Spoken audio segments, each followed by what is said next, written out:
Hello, everybody. Welcome to Frame Trap. I will be your host, Ben Moore. Today, I'm joined by Brandon Jones.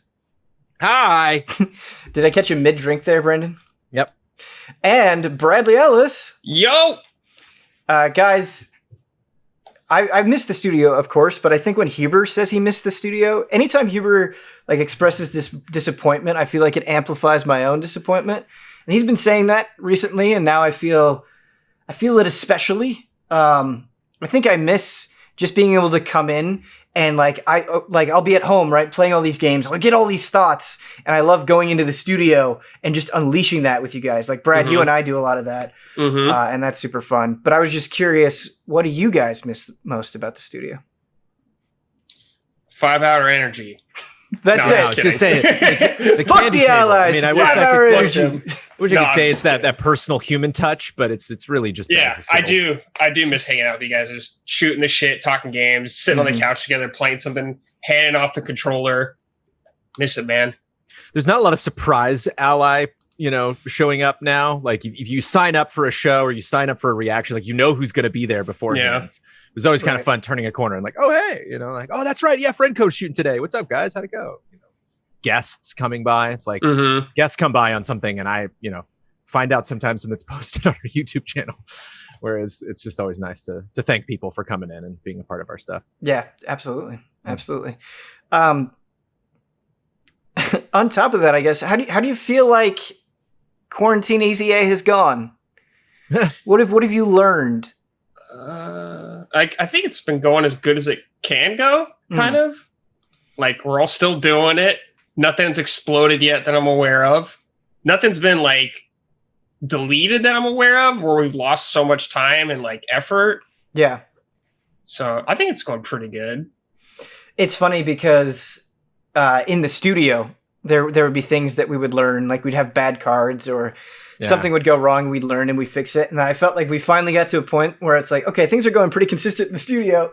And then yeah, that's true. Just trying to record Frame Trap at home, it's oh no, I forgot to do that or this or whatever. And you learn all over again, baby. It's beautiful. Being in this business as long as I have been, that dream of stopping learning stuff just is it never happens. Fool's errand. Yeah. It's not. There's just always going to be some new software, some new filter, something that could break. But it's an adventure. It's an adventure. What else is an adventure is this gigantic game that just came out on Friday, today. Today, yeah. We've had it for a while. Review copy provided by PlayStation. Brad, you reviewed it. That's and right. I'm really excited to dig into some impressions because I've been all over the place with it. And that is... Oh, yeah. Yeah, I'm curious to hear all your takes. Yeah. Ghost of Tsushima? Tsushima. Tsushima. Yeah, I had to go back through the review and put that T in that. Tsushima. Brandon, yeah. Poor You're Brandon. a champ, though, Brandon. You did. Because again, if you just wait, if you just put a little pause, Tsushima, you can focus on it. But when it's right in the middle of a sentence, there, right. Sometimes you never know what words just are not going to work. There's some sentence that's a well-written sentence that if you were reading this on LA Times or something, you'd be like, la la la la la. What good point. Whereas you read it out loud and it's that rhymes. I can't. I don't think that comes across the way it was intended. So, but I think I got them all right. I don't know. Obviously, I know how far I am in it, and Brad, I know that you finished it.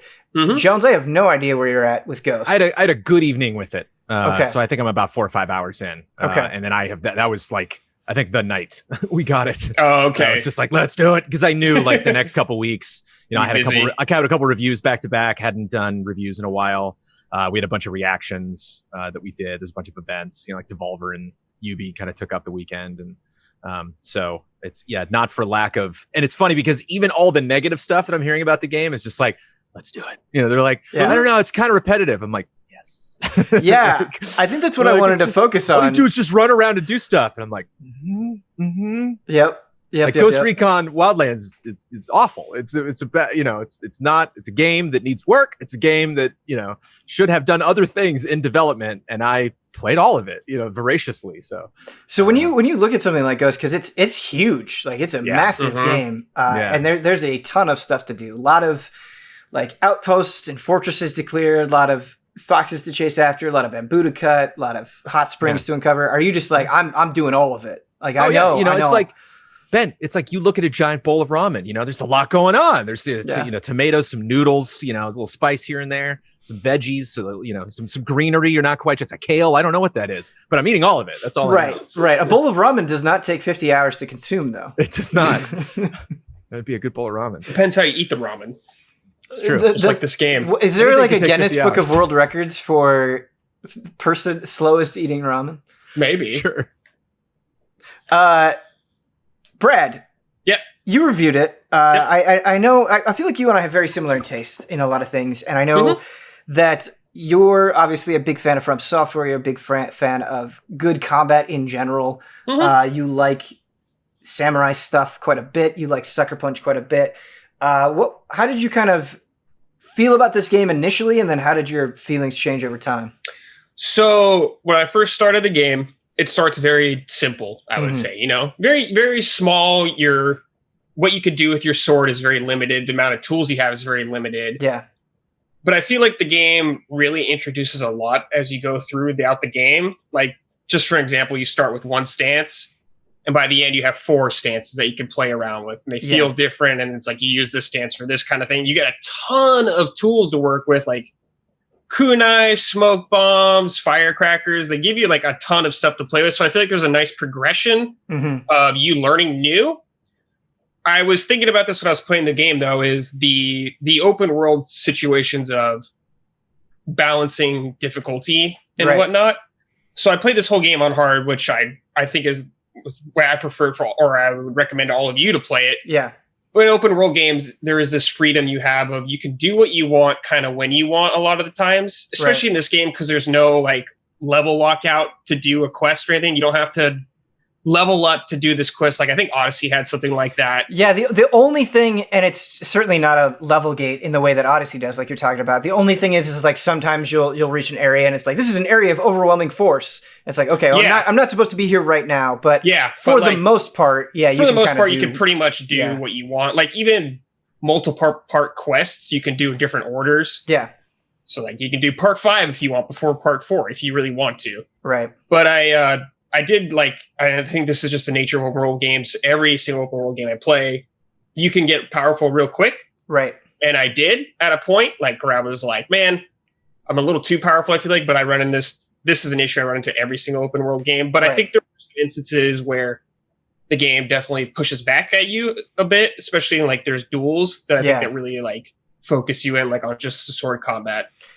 So yeah, I think the experience gets better as it goes on, definitely.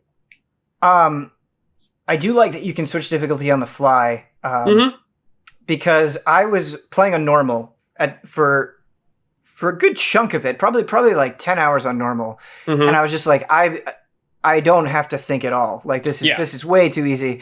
And I turned it up on hard, and I still am running into the problem that you described, Brad, where it's like, okay, I think I'm a little bit too powerful, but at least it's pushing back some more.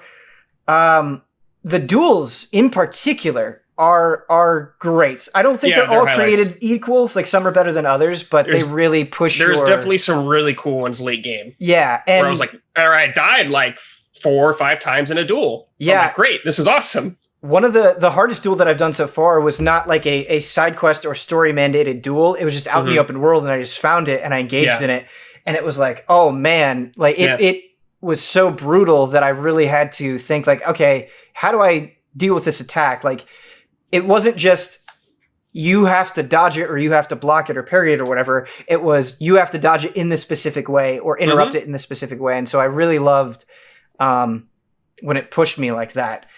And yeah, I think I'm finally at a point, and I'm curious to get your thoughts on this, where they're making the enemy compositions a little bit more demanding. I think for too long, it's like the same compositions of enemies copy pasted, where it's like a couple sword guys, couple shield guys, couple spear.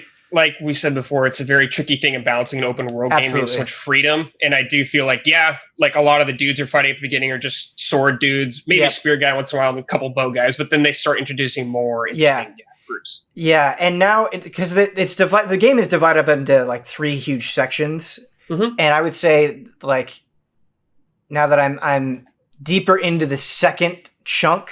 And you can kind of spend as much time as you want each chunk because there's so much to do. Yeah. I'm definitely having a better time for sure. And man, the landscapes of this game are just unreal. Yeah, it's kind of crazy how good it looks, man. The draw, I think like aspects like its draw distance being so good really help. Absolutely. Make that world feel huge. Like when I've been playing Breath of the Wild recently also. And I like that game has a crazy good view distance, especially for a Wii U game that's on Switch. I think that really excels that adventurous feeling you get when you just look over the horizon. Yeah, absolutely. Not only just how good it looks from a technical perspective, but how meticulous it is and how diverse the world feels. I think, again, that really comes into play once you kind of get to the second chunk of the game and you have an even bigger landmass that's connected to the first, and you can kind of go from the first landmass to the second landmass, and you can see like, oh, like the march is completely different from the forest, which is completely different from these mountains, which is completely different from this shrine. It's really, really, really cool. Just fun to walk around that world for sure. Yeah, it's a beautiful world, man. That photo mode's been getting a lot of play on social media. Oh, of course. Like they bound that to like the right D-pad. Like they want you to use that thing, baby. Yeah. I always forget about photo mode in games. I just never do it. I just never take the time to do it, but this would definitely I totally understand it. Yeah. If I do it, I have to be like in a mood, but it's not very often. I think Brad, you talked about that balance in the open world, and I think something that I'm not always satisfied with in Ghost is the balance between stealth and sword combat, where when I'm doing the sword combat, I really like playing with all the systems, switching the stances, using all my tools, but I feel like the game isn't quite as well tuned for stealth as it is for sword combat. And I feel like I'm just so powerful with stealth, and the AI really isn't there for it. Like there are a lot of times where like it's like they should have seen me, or they're just kind of running back and forth in a nonsensical way, or they're just completely oblivious to everything I'm doing. And I'm like, I like that the option is there, and it's fun to kind of, find your own way through a fortress and dismantle people. But I don't know, so, like the smoke bomb is crazy. That's kind of my powerful. biggest criticism of the game is the AI, and like you should be rewarded definitely for doing stealth because you put in the time to do it. But I feel like it's so easy to do and take advantage of. Yeah, you can diffuse a situation I think easier than you should. Yeah, like when I think about a game like Sekiro, so Sekiro doesn't have great stealth either. Right. But I feel like when you really work for it and you get one of those kills on like a huge guy, even just to take away a huge bar, that's a big deal. That can make a huge difference. I feel like at a point in the game, you get there a little too quick where it doesn't feel as a big deal when you land that stealth kill on someone. Right. And I think a big part of that is, like you mentioned Sekiro, I feel like there's a hard limit to how much you can accomplish with stealth. Right. Where it's like, yes, you can use it, but it's just not going to be able to get you through some things where if you use, it's like if you upgrade a certain way, right, where you can do chain assassinations, you can just do one smoke bomb and kill 3 guys for free and completely skip the whole dance with them. And I think that's fine. I think that's fine that that's a very powerful option. But a lot of times I would use a smoke bomb, kill dudes, and then they would just drop a smoke bomb. And so I just filled up a little bit too quickly. You could like buy consumables like that to refill, but I don't think I ever bought one throughout the whole time. I didn't need to. Yeah, I think as long as you're poking around, you get enemies will drop stuff. So much stuff you can use, and it's all pretty damn powerful, dude. Yeah. Like the smoke bomb, you said you get the exploding arrow. Yeah. The kunais can be insane. Like the kunais are insane. The sticky bombs, it's like, man, you have so many powerful tools to deal with all this stuff. Right. Like it's really fun that you got all that, but yes, it can diminish some of the challenge if you're looking for that. It's funny, you make the comparison to Sekiro, and like I think the way Sekiro is advertised, and the way a lot of From Software games are advertised is, oh my God, look at this challenge that this character is walking toward. There's a lot of like beginnings of boss fights, and it's just basically senses like you are in for it. Like you're in trouble in this game. Like this, when you see this guy come around a corner, when this door opens up, like you better get focused.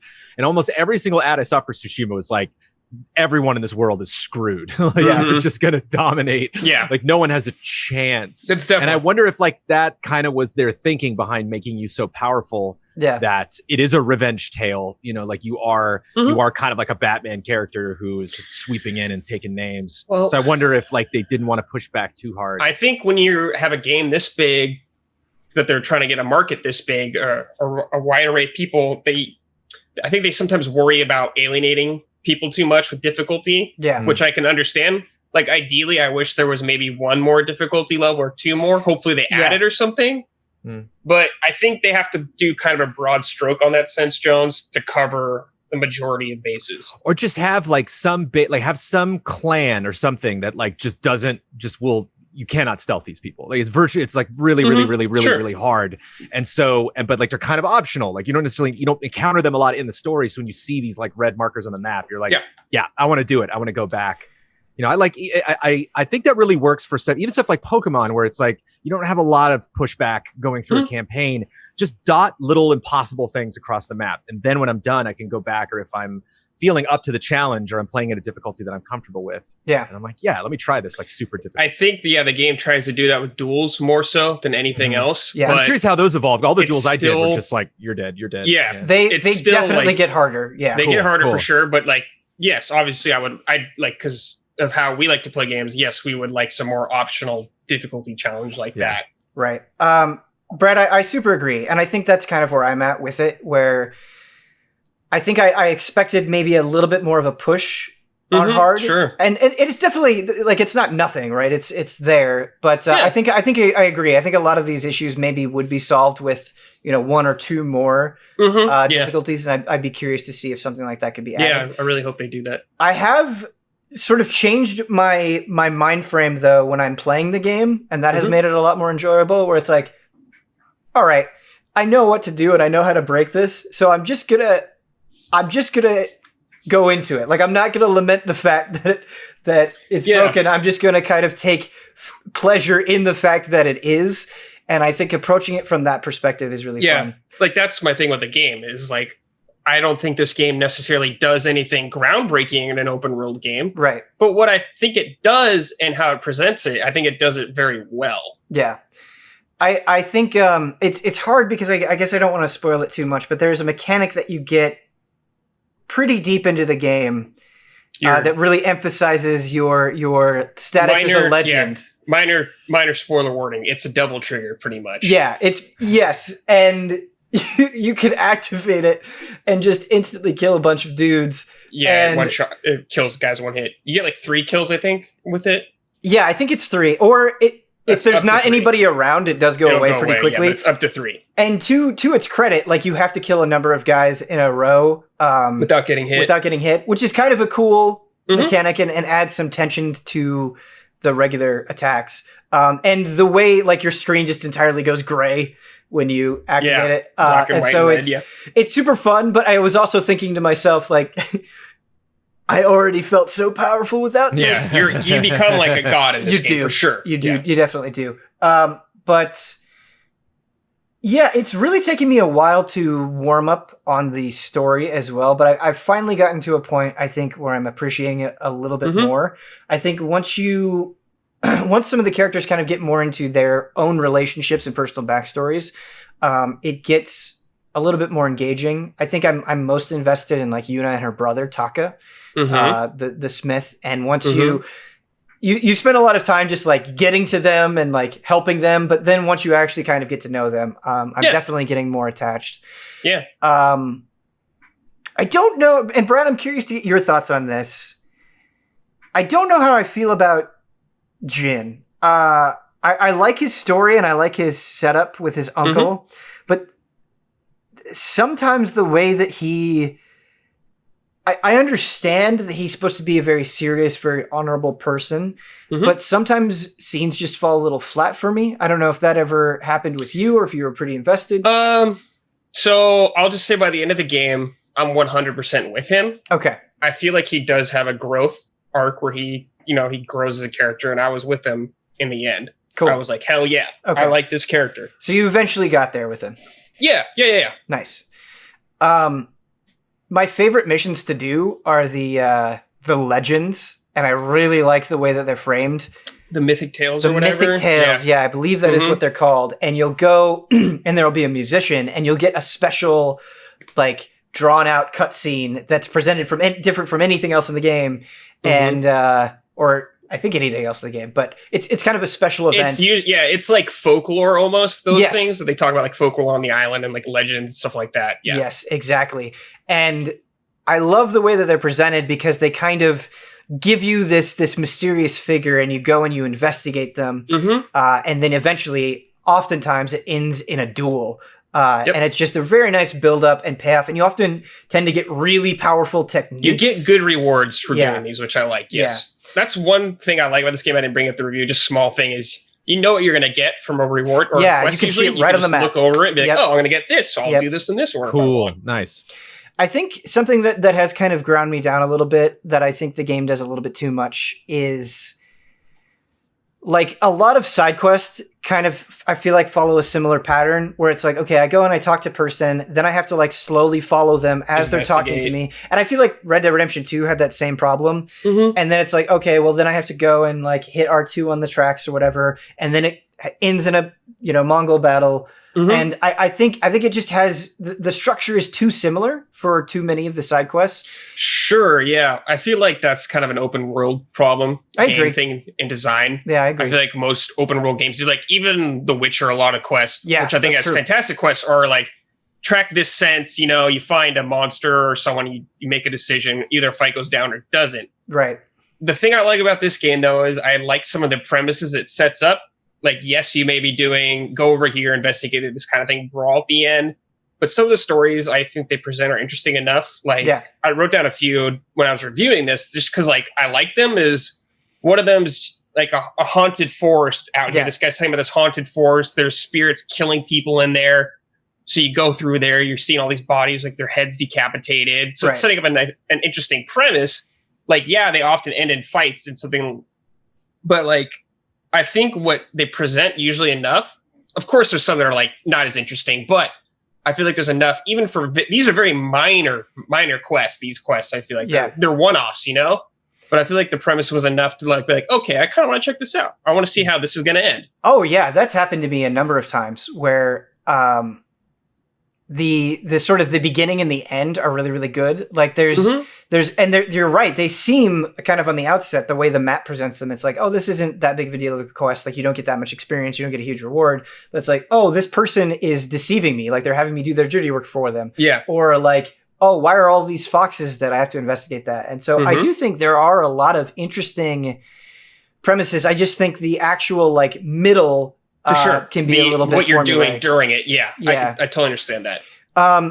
Can I bring up one quest I really loved in this game? Yeah, absolutely. Go for it. Just like, if you're really sensitive about spoilers, I'm just going to tell you about, this is a minor quest too, is I found this village with this like samurai, and it turns out the samurai was a fake samurai. Yes. It wasn't a real samurai. So you're following him around, then he eventually finds out you're onto him and he runs away, and he challenges you to duel. You have a duel, and right before you get about to strike, he pleads for his life and gives up on it. And you tell him to pretty much get the hell out and never show your face around. You go back to the town. You tell the people that he was a fake samurai. All the people in the town already knew he was fake, but they just liked having him around.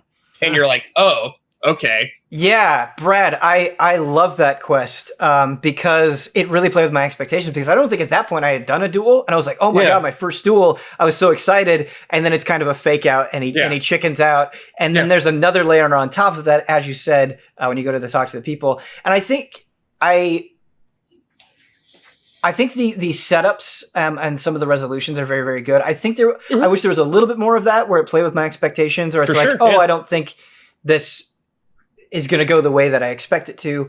And I think, again, that kind of plays into everything else that we were talking about before, where it was like, well, I feel so powerful. There's been a couple of times where I feel like the game is just a little bit too rigid for its own good, where it's like, you have to follow this person, and if you get a little bit away from them, they're like, no, come back over here. Yeah. And the Definitely. worst it was for me is there were these 4 guys following this woman.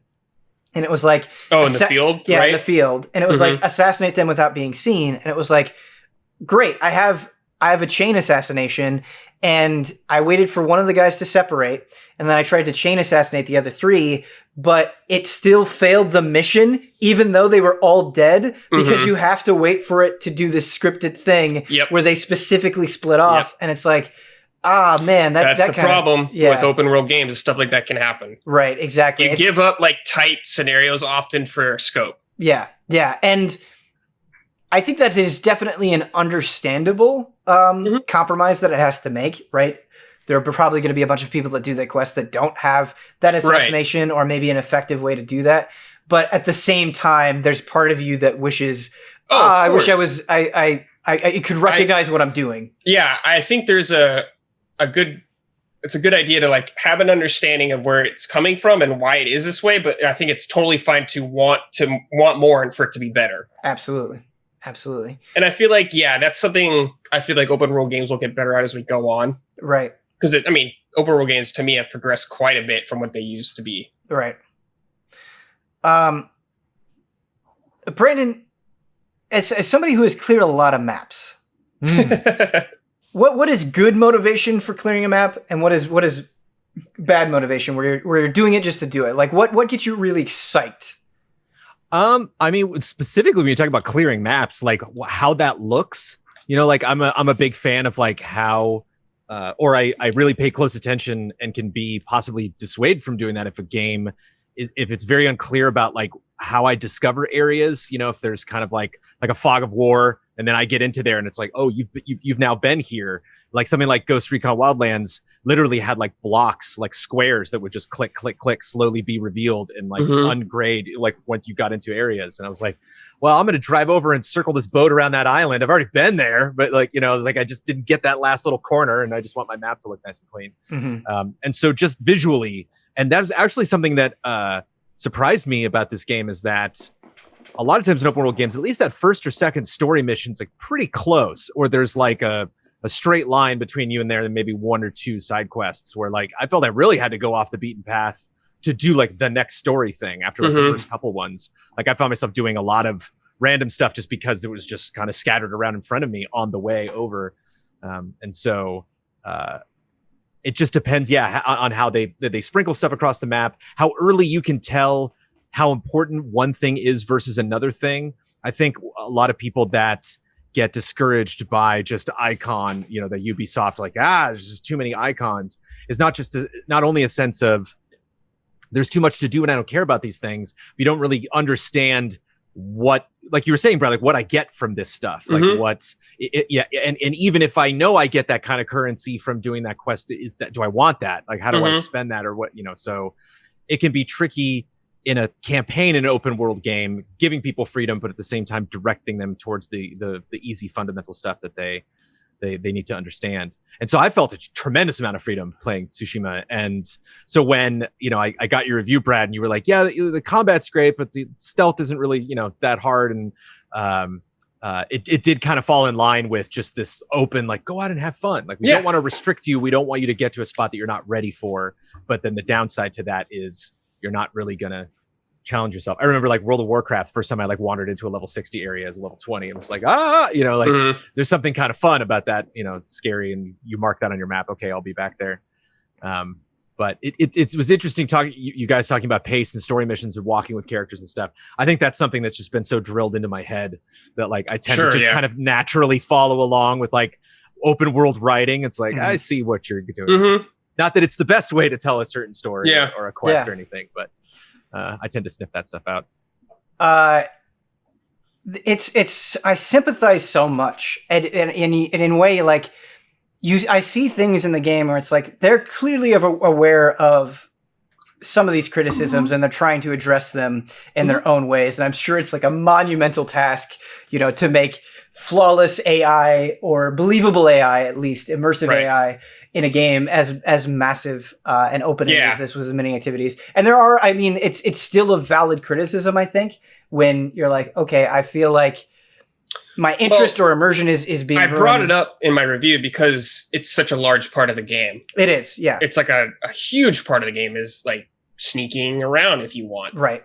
And I think the stealth could definitely be better tuned, but there are little things that I notice where I'm like, oh, that's a nice small touch that goes a long way in making these characters feel believable. Like the enemies, if they're behind an archer, they'll duck down so the archer can shoot. And it's like, oh, cool. That's smart. I can't think of another game that does that. Or when you get close to an archer, they won't just fire at the same interval. They'll speed up and they're like, oh God, you're getting closer. And I love that sensation of I get their panic through how fast they're firing as they approach. Or when you walk through the pampas grass and your hand kind of just he grazes it. And it's like, those are nice little things. And so there's definitely some effort.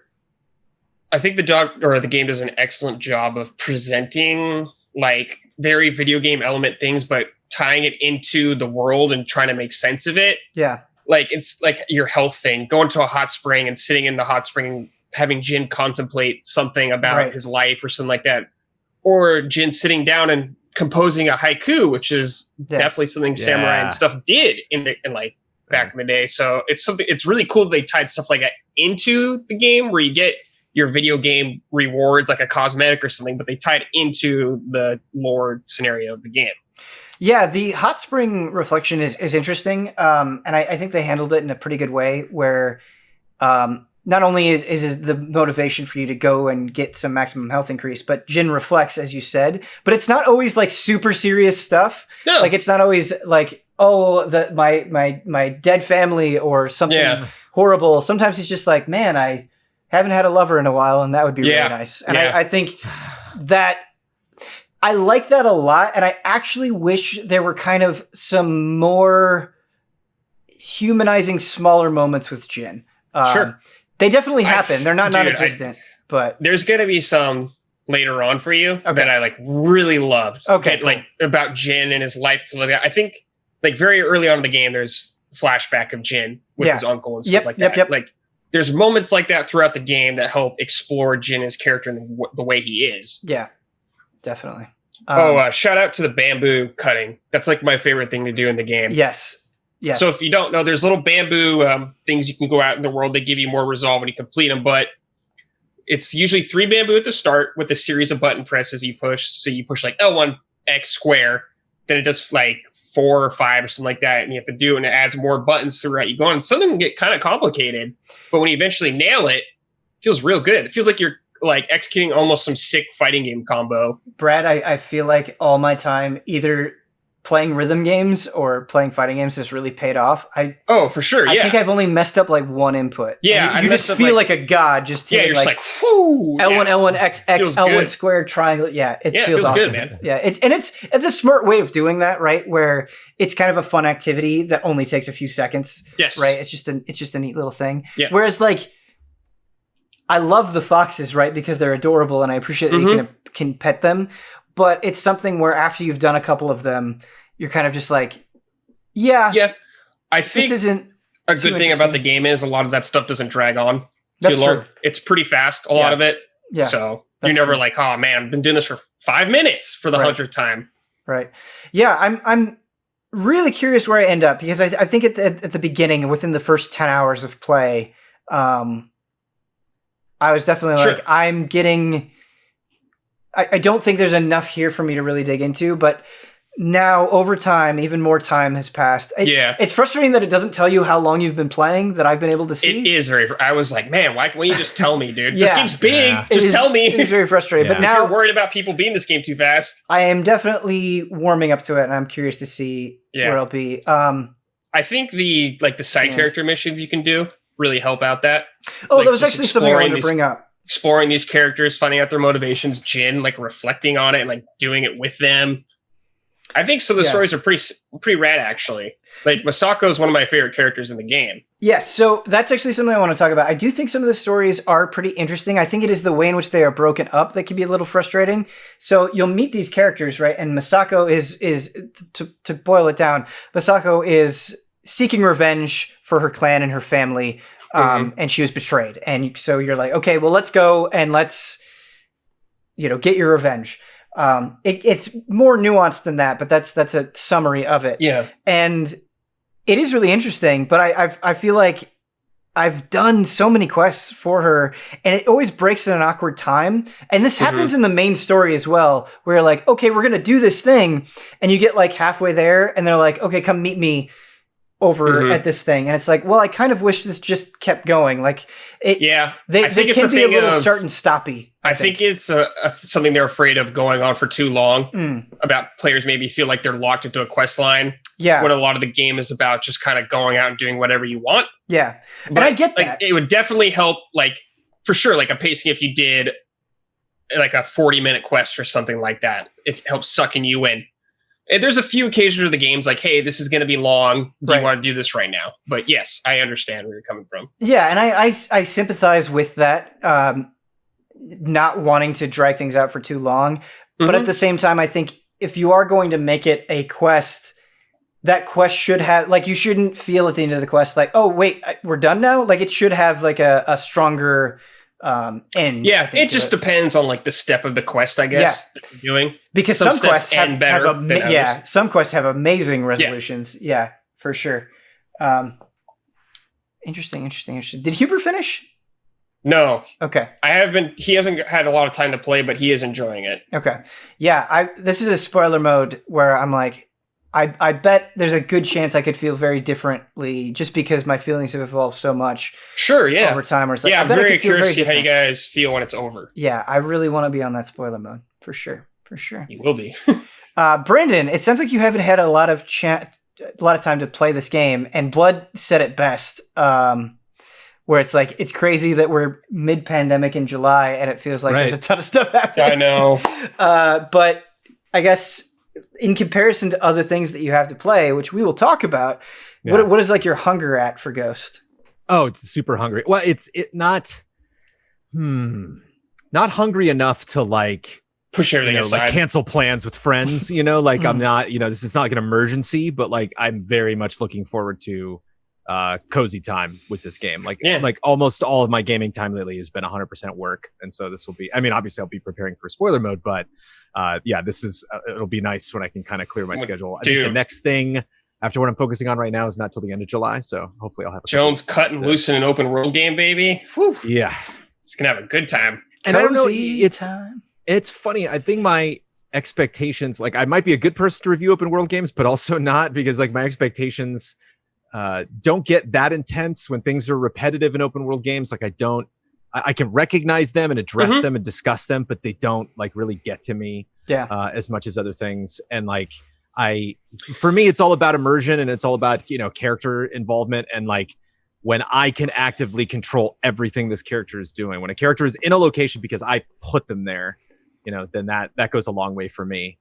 Whereas something that like I'm coming right off, Last of Us Part 2, and there were, moments emotionally, I think that game took me to that this game probably will not. But at the same time, there were missions where it's like, okay, this character is going to do this now. And I'm like, this is so stupid. Like, I wouldn't do this. I wouldn't even prioritize this right now. Or, so sometimes when games are linear for the sake of telling a more direct story, and the bonus you get is everything just kind of fits more into what the developer had intended. And you can understand that easier. I tend to kind of get more of a reward just selfishly out of, like you were saying, just walking through a field and sticking my hand out on the grass. Like that stuff goes a long way. I think those are like strong aspects to talk about though, Jones, when you're talking about open world game. Yeah. Because they're not the same type of game. They're not structured the same. They're different. And I think they both have their positives and negatives. Yeah. That's what I think you are fine, like talking about open world games, Jones, because you've played so many, you understand these things. It's just a different perspective and a different thing to look for, from a story. And I think it's just inherently when you're making an open world game, you know right out of the gate, like we have to sacrifice a level of narrative control that we're just not going to have. It's just not going to impact people the same way.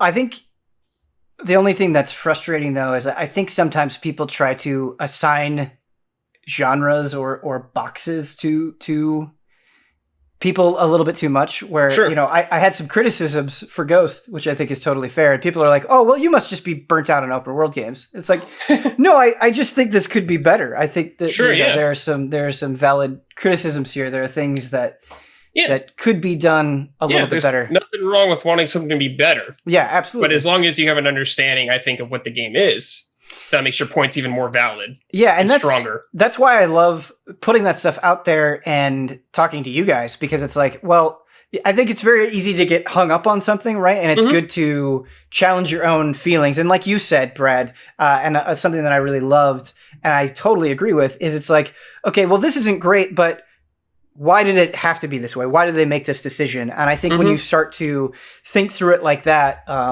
it's easier to understand some things, for sure. But yeah, I don't know. I'm curious where I'll feel. I also think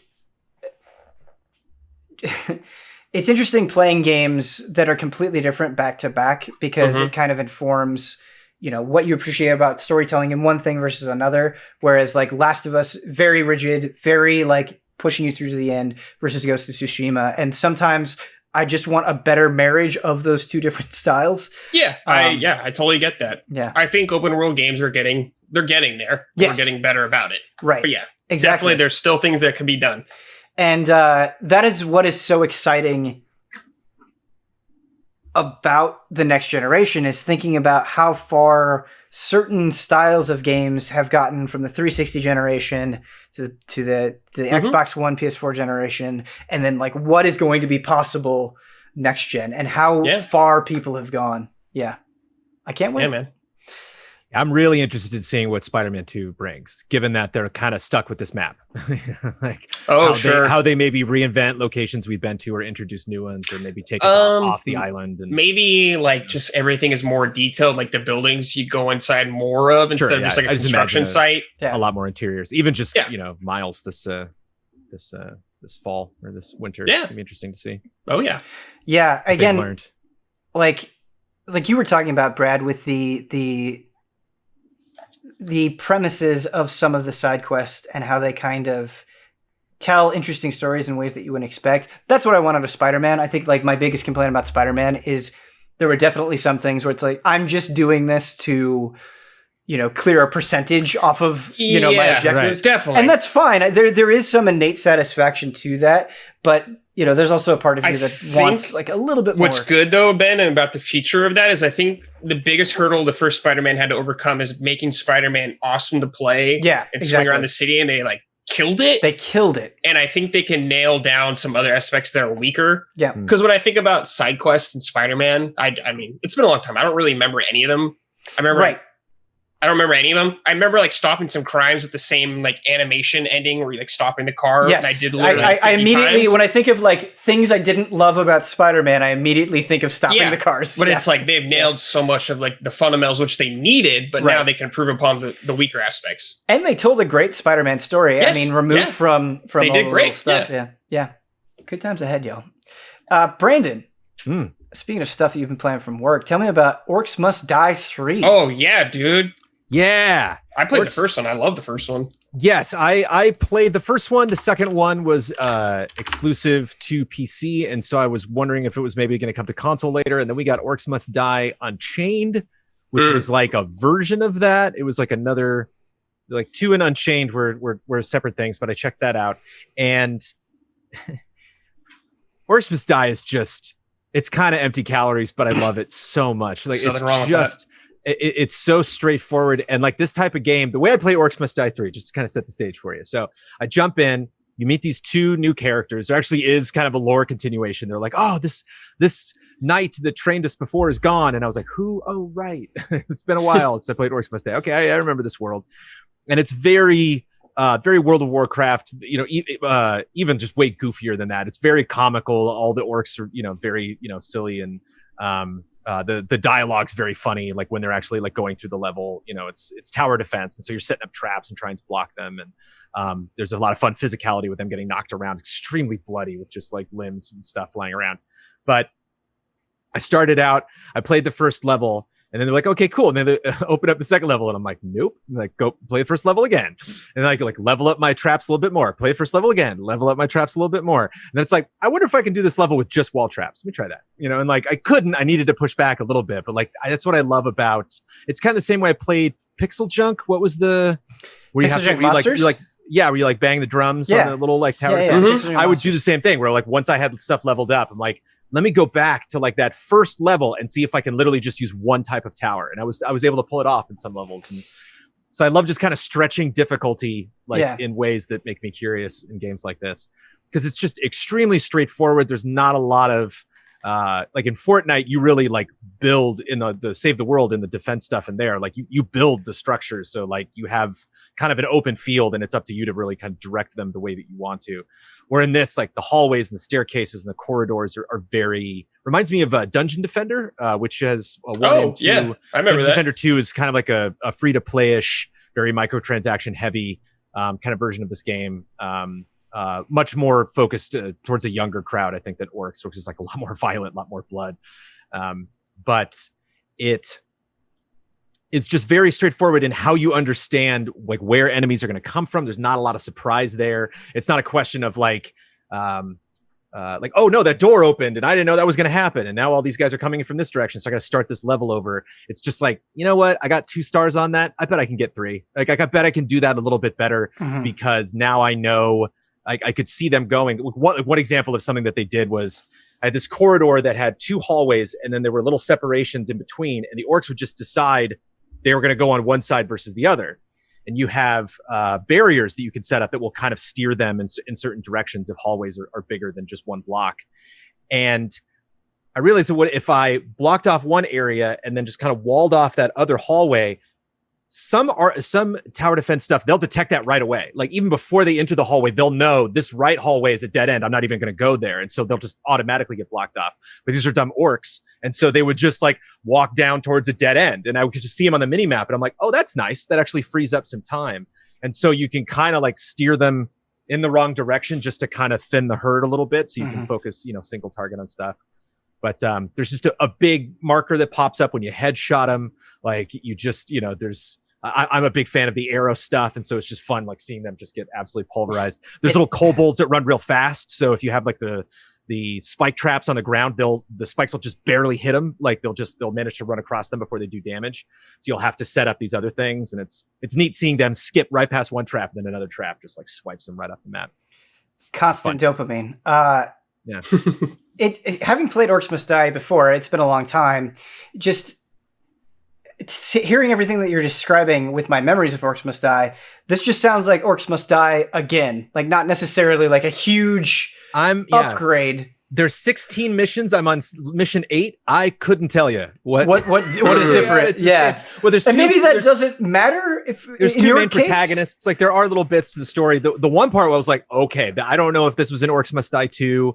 I heard some people that were kind of frustrated with a lot of new mechanics that they added. So I don't know if this is a refinement of something that they added with 2, but there's weapons you can get for like, I can't remember what they're called. It's like war themed levels. So they're just kind of like bigger maps, bigger sized armies in there. The ones that I played were flashbacks, kind of filling in some of the lore of some of the characters that they talk about. And so you're going back in time and playing as these 2 different characters. And so where I can set up archers, which of course, like I love to death. So I'm just constantly buying archers and protecting them. And so they can just like mow people down with their fire arrows.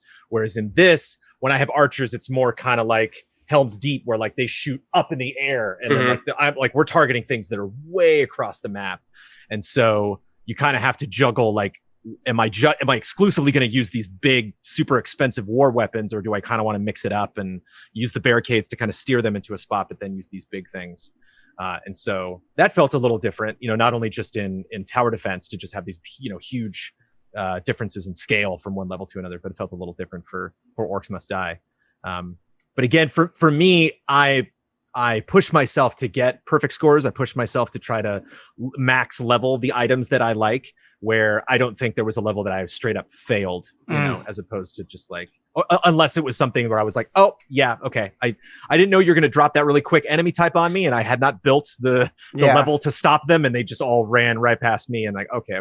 a lot of times I'll just quit. Like you have 20 points of health on your the teleporter thing they're trying to jump into, and if I get to 9, I'm like, starting over. Forget it. You haven't mentioned it, so I guess it probably wasn't a big deal at all. But Orcs Must Die 3, Stadia exclusive for the time being. Stadia, yeah. For the time being. So you must not have had any problems whatsoever. Well, it's such a. It didn't look fantastic. Like it definitely, there's a little bit of a fuzz to it, but this is Orcs Must Die. I'm not like, sure. It was not a question of like something, it stuttered and then something ran past me, or if I'm like zooming in to fire on a target, it's like, I can't even tell what I'm looking at. It's just, every now and then I'm like, oh yeah, okay, that's Stadia. But at the same time, it's nice to just have it in a browser and just boot it up. It's confusing because when it took me a little bit, because I don't play a lot on Stadia, and when I'm like going to quit it, I like mouse over the Steam icon, like, wait, no. And then like I mouse over the Epic's Games icon, like, wait, no. And then I'm like, oh, it's Chrome. You have to remember. I need to close my internet browser. That's the only thing that's open on my computer right now. Like, oh, right. I'm just playing this thing in a browser. But I'm not, it's just the type of game where I'm not like upset. Like I'll hold off until it's on PS4. It's like, it's fun. And it's something I could definitely see myself. It's tough because I'm reviewing one thing right now and I want to play lots of Tsushima. And so I think I've played enough to talk about it here on Frame Trap. And so I shouldn't go back and play it, but it is kind of tempting because it is just such an easy game to absorb, such an easy thing to just lose hours in, because I have such a passion for this genre that it's just really fun to replay. Just, let me try that one more time. I think I can, I got 4 stars, but I think I can get that 5th star. I just got one guy in. Like, I think I can really stop it. And I like it because it's kind of similar to how if you were to have like stealth in a game, or RPGs where you can like negotiate with like in Persona, where you can like talk to demons, and like I didn't even have to fight that guy. Map wise, there's some fun stuff where I'll do a level and they're like, these things are split in 2 different directions. And I'm like, oh no. Okay. Well, I'll put all my defenses right at the end, which is always a terrible idea. And I'll just try to defend from either direction. And I tried this like 2 or 3 times. And I realized, wait a minute, I could just block off one whole side of this thing, and then like now I can, okay. And so it's can sometimes be a little frustrating when you haven't figured that meta out. But at the same time, it's fun to go back and play a level you've already beat and then realize like, oh, I can just dominate this level. I didn't notice, that I can it's just this, I got to put this block in this one spot, and then, oh, now you got to go that way. And then you run the gauntlet one more time. Fun. Yeah. I do think there is a lot of, like, even playing Pixel Junk Monsters 2, that was probably the last tower defense game I put any time into. There is certainly some strategic satisfaction as you're describing, but I also think in a way, like, tower defense to you is kind of what like Earth Defense Force or Muso games are to me, where it's a hard thing to kind of like, you need to sort of check yourself as a critic, where you're like, well, I like this genre or this type of game, and it needs to have a very specific feeling to it. Like, it's so essential to its DNA that if it doesn't feel this way, if it doesn't have this like specific simplicity, it won't be right. But also, how do you evolve that and make it more interesting over time and over, console generations? And it's tricky, because I think like part of the charm of Earth Defense Force is that it is rough as hell. And so, I don't know how you necessarily solve that problem. There were 2 tutorials when I started Orcs Must Die 3, and they're like, would you like to take a moment for us to teach you? I'm like, nope. And then, like, they brought in characters. I got it. He's a new character. Do you want? I'm like, nope. Yeah. And it's kind of the thing with EDF. Like, if EDF had some crazy new mechanic, you're like, wait a minute, whoa, how does this work? Like, would that make it better, or is it? Well, they've tried to do that multiple times, and it hasn't worked.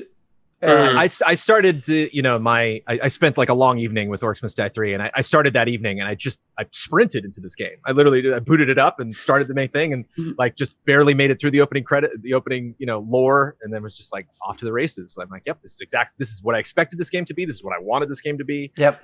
I am enjoying it. Also, there are these 2 characters. There's these 2 students, and I played the surprise, the more bow and arrow focused one. And then there's another one that's more like trap focused, I think. I think she like focuses more on guns and stuff. And so they have a fun rapport because they are kind of being asked as students to, solve this mystery that's been around for ages, kind of connect with stories. This is classic Harry Potter. Like, you're too young to know the true story. And so there's just a lot of great banter between the 2 of them in stages. And And they have, I don't know if these were in Orcs Must Die 2. I don't think they were in 1, but they have like talismans, like little special items that you can equip. So before you start each mission, you can set up your loadout at the bottom, and then you just press the shoulder buttons to go back and forth between items. And each of these things, while you're physically holding it, will make something happen. So like there's one like gear trinket that will make traps just respawn faster. So the spikes will like retract faster and pop up again faster. And then when you hit it, and there's a really long cooldown for when it comes back, but when you hit it, it just resets everything on the whole level. And then there's one that will like heal you, and then if you are holding it, it'll make your health regenerate a little bit faster. So it's kind of fun to just have a couple of these things. And I wonder if like when you get to the end of the game, you unlock some really powerful ones. So then you're tempted like, oh man, I'm going to go back to the earlier levels and just kick back, with the soda and just watch these orcs like barely make it halfway through. You mentioned the rating system that you get where it's like, oh, I could do better. I could get like what, 3 stars there is the max? I think 5 is the max. 5? Yeah. Okay. Is there a gameplay incentive for doing that where it's like the more stars you get, the more things you unlock? It's they're skulls actually, and then that contributes. The skulls are your leveling up system, and you get like, I think for one round like 13 was the max I got. Usually it's around 5 or 6, and then of course diminishing returns if you just like me, just keep like playing, beating a dead horse and playing like level 1 over and over and over again. And then you use. How many times have you played level 1? 20, I think, probably. Oh shit! I thought you were gonna say like 5. Oh man, it's fun. It's fun. It's fun to just. Orcs must die, baby. It's Brandon, fun to watch them die. It's fun to, because it's so simple. It's just literally a hallway. It's a hallway that does a turn and then a turn, and so you can just, once I get a new trap or something, it's like I'm gonna go back to that first level and just use that trap and see how powerful it is really, and what enemies can get past it, and what what it's strong against or not.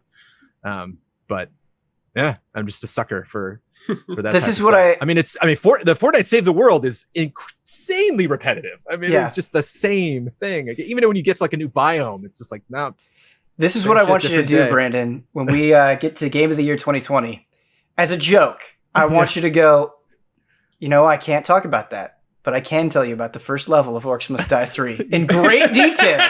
I never did finish Tsushima, but I just want to talk about that tar trap. Once you unlock the fire, it really does. And when you unlock things, there's like 3 different categories of unlocking stuff. There's just the base, like stronger. I think there's like 4 or 5 tiers of that.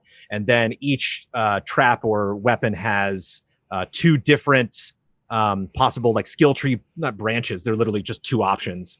And one is like, adds fire damage, or one's like, gives you more ammo or makes it fire faster. And then the more you use a thing, then there's like one additional super ability that like, if it's like kill 100, orcs with this thing, and then you unlock the ability to purchase this extra thing. So there's different, you can't just like right away level up something really fast. There's like different ways to level them. But so yeah, I like that. And just shout out to anyone in the community. If you know any good tower defense games, just send them my mobile, Brandon, PC, lapping them up, PS4, baby. Xbox One, Switch. Let me know, because Stadia. I love that Stadia. I love that stuff. I love the hands-on stuff too. I love being in the world.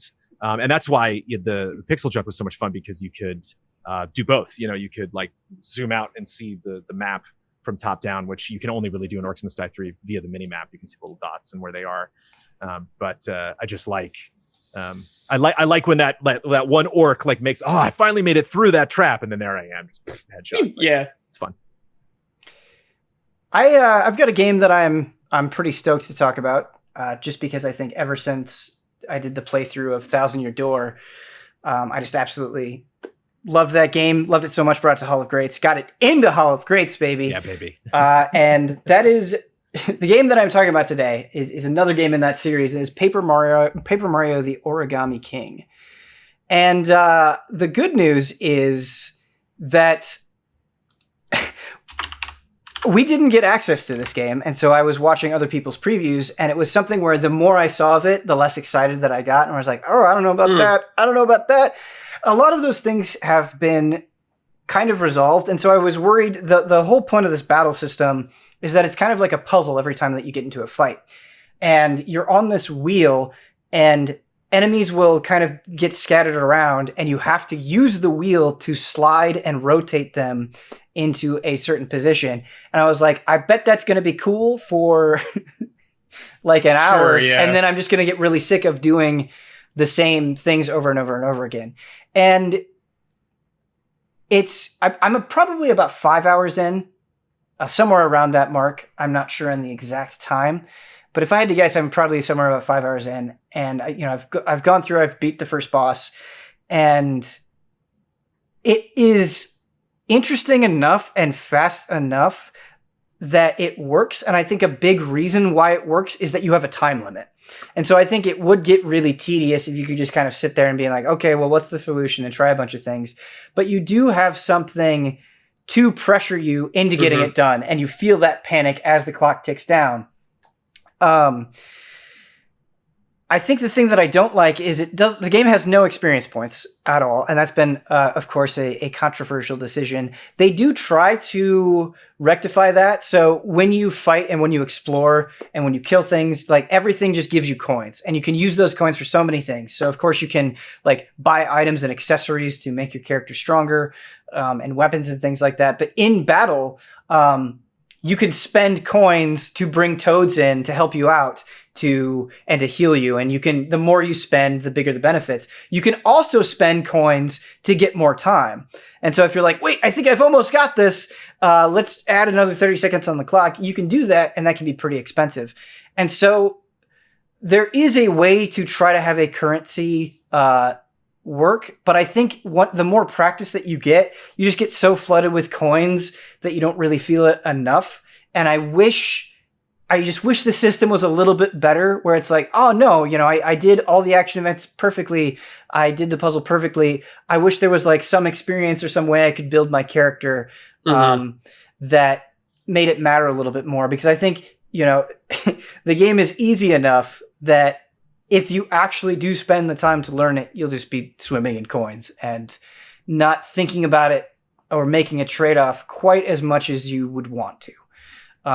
But the actual act of going through and solving these puzzles is pretty satisfying and hasn't been too repetitive so far. And I love the way, at least in the first boss battle, they're like, we're not just going to make this like a tougher regular enemy. The entire dynamic is going to change, where you're not sliding around enemies. The boss is in the center of the wheel, and you have to try to create a path for you to get to their weak point. And like, there are different ways where you could set up a basic path, and it's like, yeah, you're going to be able to do damage to the boss. But if you want to spend a little bit more time, you can set up a path where you get some healing, or maybe you get a hint on how to do more damage to the boss. And all of that stuff is very creative, and I think speaks to, Paper Mario and, Mario and Luigi and Mario RPG, that desire to take JRPG systems and add a new twist on them. And this seems like a worthwhile twist, for sure. And so I'm liking the battle system more than I thought. I just wish the progression was a little bit different. Sure, yeah. I think my biggest disappointment with the game is, so it's an incredibly charming game, and it's very, very, very funny, which is kind of a hallmark of Mario RPGs. But a lot of times it never really goes beyond, oh, that's cute. And I think going, oh, that's cute is valuable, but I'm not like, the premise is as basic as you would expect, where it's like, this evil figure comes in, he takes over the castle. Oh no, we got to go stop him. That's fine. And, like Paper Mario and the Thousand Year Door ultimately had that same premise, but immediately each area you go to has its own story, and you get really invested in the characters. And the characters have a lot more depth than just, oh, that's cute. Like, they have their own stories that you can get invested in. And that's just not here so far. It's just a lot of like, that's funny. And then you kind of move on. But it doesn't really go that extra mile, I think, to really invest you so far. And maybe that'll change, right? I still have a lot of the game left to play, but that's definitely been a red flag so far. Sure, yeah. I bought it. I haven't played it yet, but I'm stoked to try it out. It's gonna be like my first real Paper Mario game. Like, I played a tiny bit in 64 one. Yeah. So I don't have to deal with the legacy of Thousand Year Door or anything yet. Yeah, I wish they could. I mean, on one hand, I don't think you can just constantly compare it to 2000 Year Door. You kind of do have to accept it as its own thing. But at the same time, I think that comparison also informs like, this could be better. This is a point that they can improve on. This is something they have done better in the past. But something I really like, Brad, that this game does very, very well is, yes, it is an RPG and you do get into battles where you'll, bonk an enemy and then you'll have a transition, you'll go into a battle screen. That'll happen. But there's also a lot of just adventuring within the world. Like you'll go to a new area and it's like, oh, well, these toads are hidden around. Like a toad, because it's origami, they'll be folded up in different ways. Yeah. My favorite one so far is you go and you see a classic Super Mario Brothers flagpole. And you're like, I wonder what I can do with this. And so you use the different actions that you have to kind of get to the flagpole and get to the flag. And then you find out that the flag unfolds and it turns into a toad. It's a toad, yeah, that's cool. And there are tons of moments like that. And the game actually does a fantastic job of that, where you will see like, there's something I can do in this environment. Like maybe I'll open up a path, use my hammer to break a wall, use my origami arms to peel something off. Like the world is very, very, very interactable. Mm-hmm. And that's something that I love. And I think something that JRPGs still do a pretty poor job of. A lot of JRPGs are, it's like, okay, your adventuring is like getting to hit a monster out in the field before you fight it, or maybe a chest around the corner. And so, in a lot of ways, I think the Origami King feels like as much an adventure game as it does an RPG, which is really, really cool. Are you liking it more than what was the last one? Color Splash? Yeah, I did not play all of Color Splash. I only played a little bit of Color Splash, and so I'm struggling to remember my feelings on Color Splash, and I think I'd have to revisit it to do a better comparison. But my memories of Color Splash, I like this more than the battle system that was present in Color Splash. I think I'm a little bit more engaged. It's a little bit more demanding than what I saw in Color Splash, and that could change. I think maybe you'll get so good at the puzzles that it completely trivializes it. But there's this toad town that you kind of slowly rebuild, which is cool, where it's been completely taken over by giant paper mache Goombas, and you have to go and like destroy them by not doing an RPG battle with them, but by avoiding their attacks in the world and then just running up and hitting them with the hammer. And as you kind of defeat the paper mache Goombas, and as you bring toads into the town, you restore the town, which is really neat. And one of the guys is like the master of this like battle training gym area.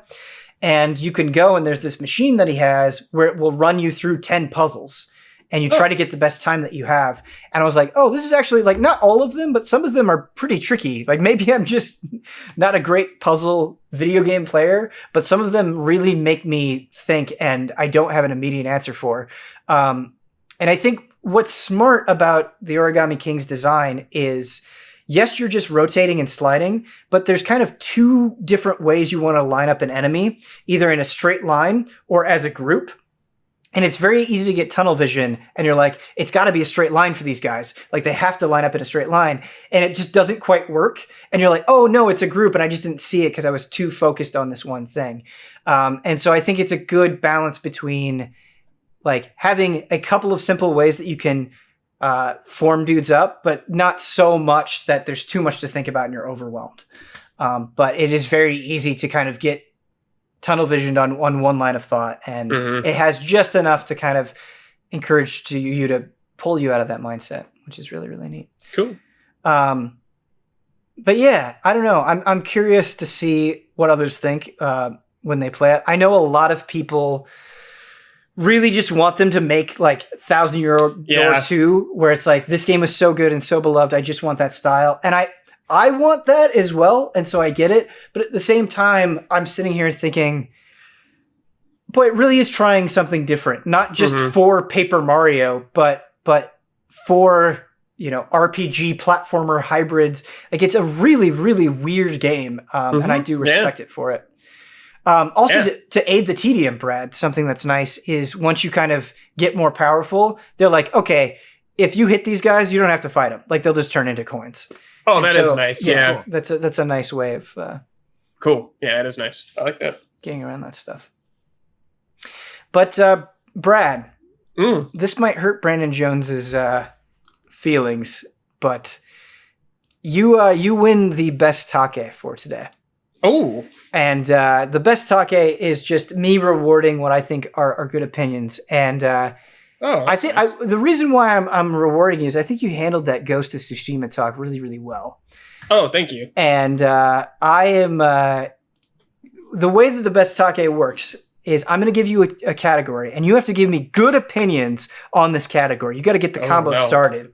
And the subject today is right up Brandon Jones's wheelhouse. It's something he's very passionate about. It's something that you like too, Brandon Jones. He might be squirming in his seat a little bit. Your best take is amusement parks.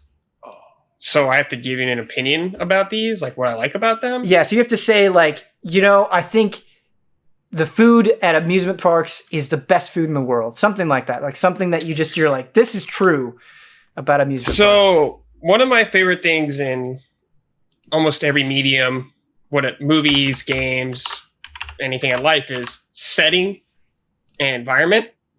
And I feel like when you go to amusement parks, so I'm just thinking of Disneyland, I get this sense of I'm not in the real world almost kind of thing. I'm almost in this weird time thing that takes me to different parts in the world in different times, or like in some weird, like I'm in a portal taking me to alternate dimensions, essentially. And I stand in the middle right there with Walt and Mickey, right there. And I'm at the gate, Brandon. And any path I take takes me to a completely different universe almost. You got your Adventureland over here, you got your Fantasyland, you got your Tomorrowland and your Fantasyland. So it's almost like, man, it like feels like a banjo, like Super Mario, or like Super Mario 64. I'm like, holy shit, these paintings, they take me to different areas. It feels like when I'm at that crossroads, I'm like, okay, I'm going to this area, and I get this completely different vibe. And of course, like Disneyland or Disney, they got the bucks, man, so they can really sell that immersion experience. When you walk through like Adventureland, you got like Treehouse, you got Indiana Jones, like the excellent theming of place of things, like the restaurants that do a really great job of tying it all in. So I do get that feeling of the sense of I'm not in the real world almost, especially with how much production's put in it. Like, man, there's not even like trash on the floor, dude. Like, how sick is that? Brad, I think that's a very good point, and that's something that I love about amusement parks is when you can just like go and they, especially if you care about the property specifically, and you pick up on so many things, like going to Galaxy's Edge and all of the different ways they try to immerse you in that world. It's awesome. This is going to make me sound like a huge asshole, but the thing that always ruins it for me is there's just too many people. Yeah, like, of course. My fantasy is just other people ruin everything. Yeah. My fantasy is just, I just want to go to these parks, like just me, and run around and like really pretend that I'm there. But sometimes, Ben, it can be enhanced for me with other people if they're into it.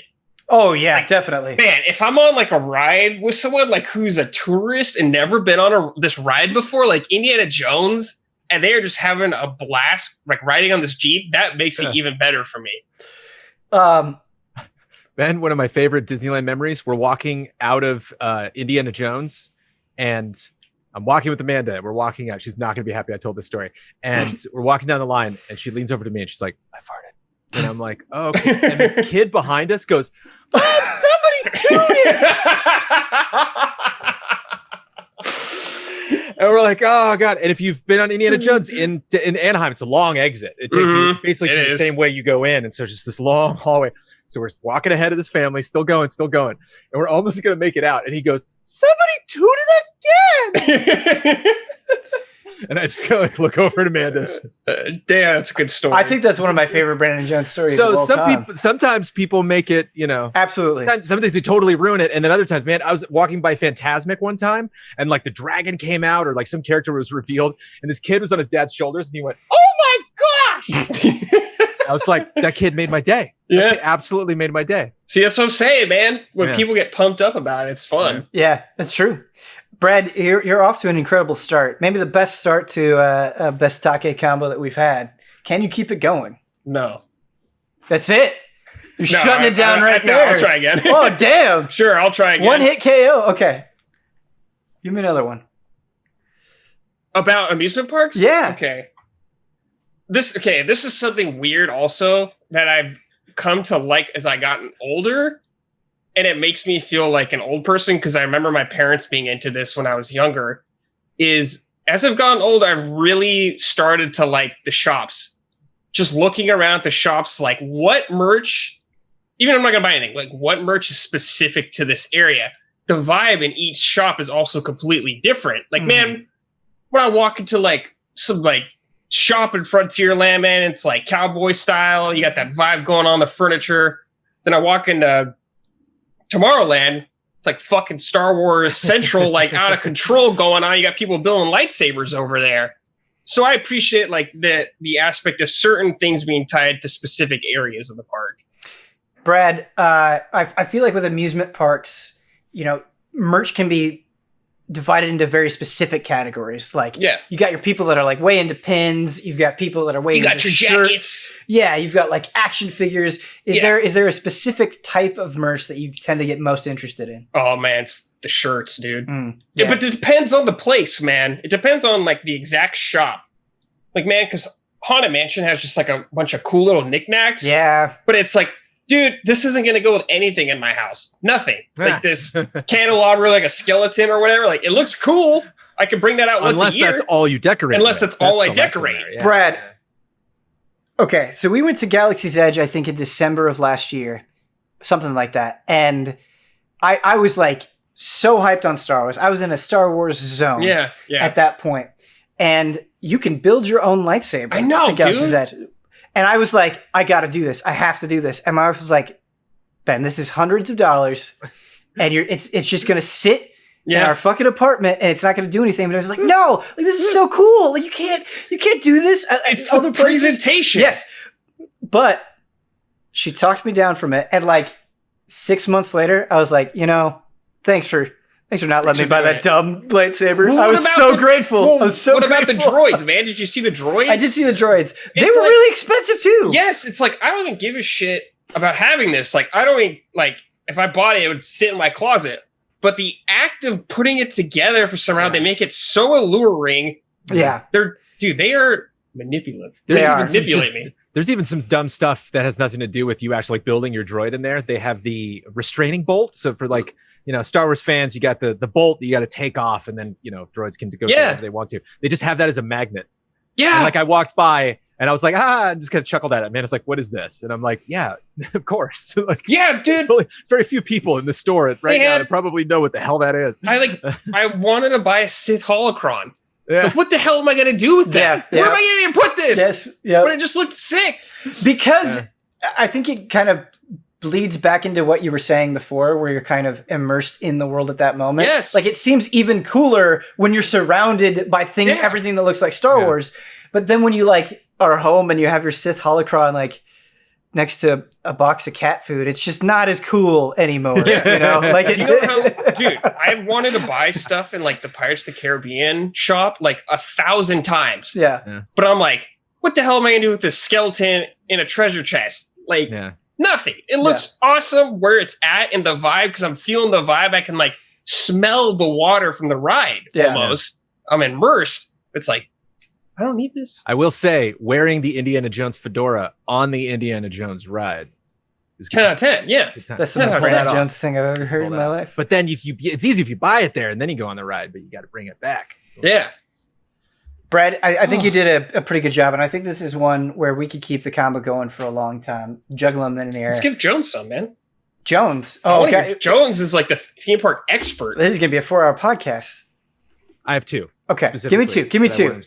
Okay, first of all, like you were saying, Brad, you know, you go into one realm and it like, you know, teases the other. One thing that I think is really clever, and I think a lot of theme parks are getting really good at, especially ones like Universal's building something. Obviously, there's Nintendo Land, but like Universal's building a new thing in Florida, and Disney's, you know, has new parks all the time, is understanding that you're still going to see stuff. So like if you're in Main Street, you can see the Matterhorn. It doesn't really make sense, you know? And so they're getting a little smarter. One of my favorite kind of bridges between worlds is in Florida when you go to the Harry Potter land and you go to the Hogshead and you like get a beer and then you go out on the back balcony. You're looking at Jurassic Park. You can't see the ride. All you can just see are trees. And so it's just like, oh, it's a forbidden forest, you know? And then like if you go to Jurassic Park, you can hear the screams from the dragon ride. And so it's fun to see these worlds kind of bleed into each other and things that make sense. just the castle in Disneyland in Anaheim does a really interesting job of like, it's London, but then it's Switzerland, but then it's Italy, but that, but it all kind of blends together at the same time. So I like that stuff. The other thing too, and the main reason I like theme parks is because it's the only place I know in the world that is a celebration of just every form of art I can think of. Choreography, costumes, set design, writing, music, live performance, stunts, like, even the smallest artists at Disneyland can just completely blow the guy just playing the piano by the, on Main Street, I could just like watch him for an hour. So I want Brandon Jones to make his own theme park one of these days. Dude, me too. Mm-hmm. Yeah, theme park, like the game is like, it's like, I don't want to roller coaster tycoons, just like get it away from me. Well spent. Buddy of mine I think it was Roller Coaster Tycoon, I can't remember, and he made World of Warcraft. He made Kalimdor and these dude, and like the Maelstrom was like its own, in the middle was like its own route. Brandon, did you ever see Blizzard World in Overwatch, the map? Yeah. Holy shit. Yep. I want that to be real so bad. Friend of mine in high school made Lord of the Rings, so like the Misty Mountain Hop was a roller coaster. Oh my god, it's pretty good, dude. It's pretty good. Yeah, stop. Can't this BESTAKE is brought to you by some wonderful shout out to your patrons. If you would like us to shout out your name on our lovely podcast, that's a $250 tier on Patreon. You can find out more on patreon.com/easyallies. When we shout out these people, I was thinking we might make it like a little jazzy and give it like a shout out. Yeah. Shout out. I don't know. Put your own flavor on it. But our first shout out is Blue. Shout out. Shout out, baby. Caleb, Togi, Crawford. Shout out. Yeah, shout out. Shout out. Elthanas. I'm gonna shout him out. Shout out. Greg, TheDarkKnight. Kettering. Shout out. Shout out. And Jessie Blu. Shut up. Shout out. Sax solo. All right. That was better than I could have ever hoped for. Nice. Brandon, you really... And perfectly in sync, I think. I think all of our snaps were right on. Was it? Oh, that's great. No, okay. it's impossible. I stopped. Was it? I was like, nah. You should hear what love and respect sounds like before I fix it in every podcast. Sounds like a nightmare. It's like love and respect back. Respect back. Brandon, this doesn't. The hardest thing about podcast moderating is like you have to be in the moment, but also thinking about the next thing. And so like, yeah, you could totally be like, oh, that happened. And be like, wait, but I was thinking of what we're going to do down the line. And what we're going to do down the line is talk about Bloodstained Curse of the Moon 2. Oh, shit. Which we have all played. But yeah. Brad, I don't think we've really gotten your perspective on it. Quick answer. It's good. I'm having a real good time with it. There's multiple runs you could do. I'm on episode 2 or whatever. So I've gone through it one time. Yeah. And I think it'll get deeper, but what I'm doing right now is I just went through the first level again on the second thing. Much harder this time around, which is cool as it should be, but you have a lot more of the characters with you. I'm curious about what will change also. Like, I think maybe some of the characters from the first game are in it. I think. I can tell you, but I think they are. Yeah, they are. They are the first character. The That's cool. Yeah, I like that. But you're not quite there yet. Yeah. Yeah. But so as you guys know, I love the old Castlevania games. This game continues that tradition, of course, that the first one did. Right. I think it makes things a little more interesting. I think the levels are a little better this time around. Yeah. Certainly harder this time around. Right. I feel like it's not gonna like, from what I've played, it hasn't like blown me away in anything new. But what it's doing is like what was there in the first game, they're building off that and just making small tweaks here and there to change things up, I would say. Like, it's hard for me to have a hard stance to this until I've done everything. Right. But from the levels I've gone through, I feel like they've done a very good job of keeping up that challenge that I love and like just this crazy, sometimes punishing design layouts. Especially like it ramps up in the fire level, I would say. Yeah. That's when stuff really starts to get tough. I just think I just think straight up it's a more refined game than Curse of the Moon 1 was. I think the level design is better. I think the characters and their abilities and how that is balanced in the boss fights and the levels themselves is more thought out than it was in the first game. Absolutely, there are plenty of cheese strats in Curse of the Moon 2, but I think even those cheese strats take more effort, and you have to think through them a little bit more than some of the stuff in Curse of the Moon 1. Yeah, what I like about Curse of the Moon 2 so far is that Curse of the Moon 1 is like heavily based on Castlevania 3, even the character archetypes. Right. And this one, I feel like they went a little more all out with kind of finding their own things, like especially like Robert and Hachi. Because, G-Bell he's Alucard pretty much. Right. And a lot of those characters, the wizard guy was Sypha pretty much. But it's like, yes, they're kind of like finding their own unique takes on this world now with characters at least. And kind of along with the refinement between the character abilities, I think a huge part of that is I love how sub-weapons are handled in this game, and it is such a strategic element in each level where things are placed in a way where it's like if you just think about it or you experiment with a certain sub-weapon, it'll be so much easier.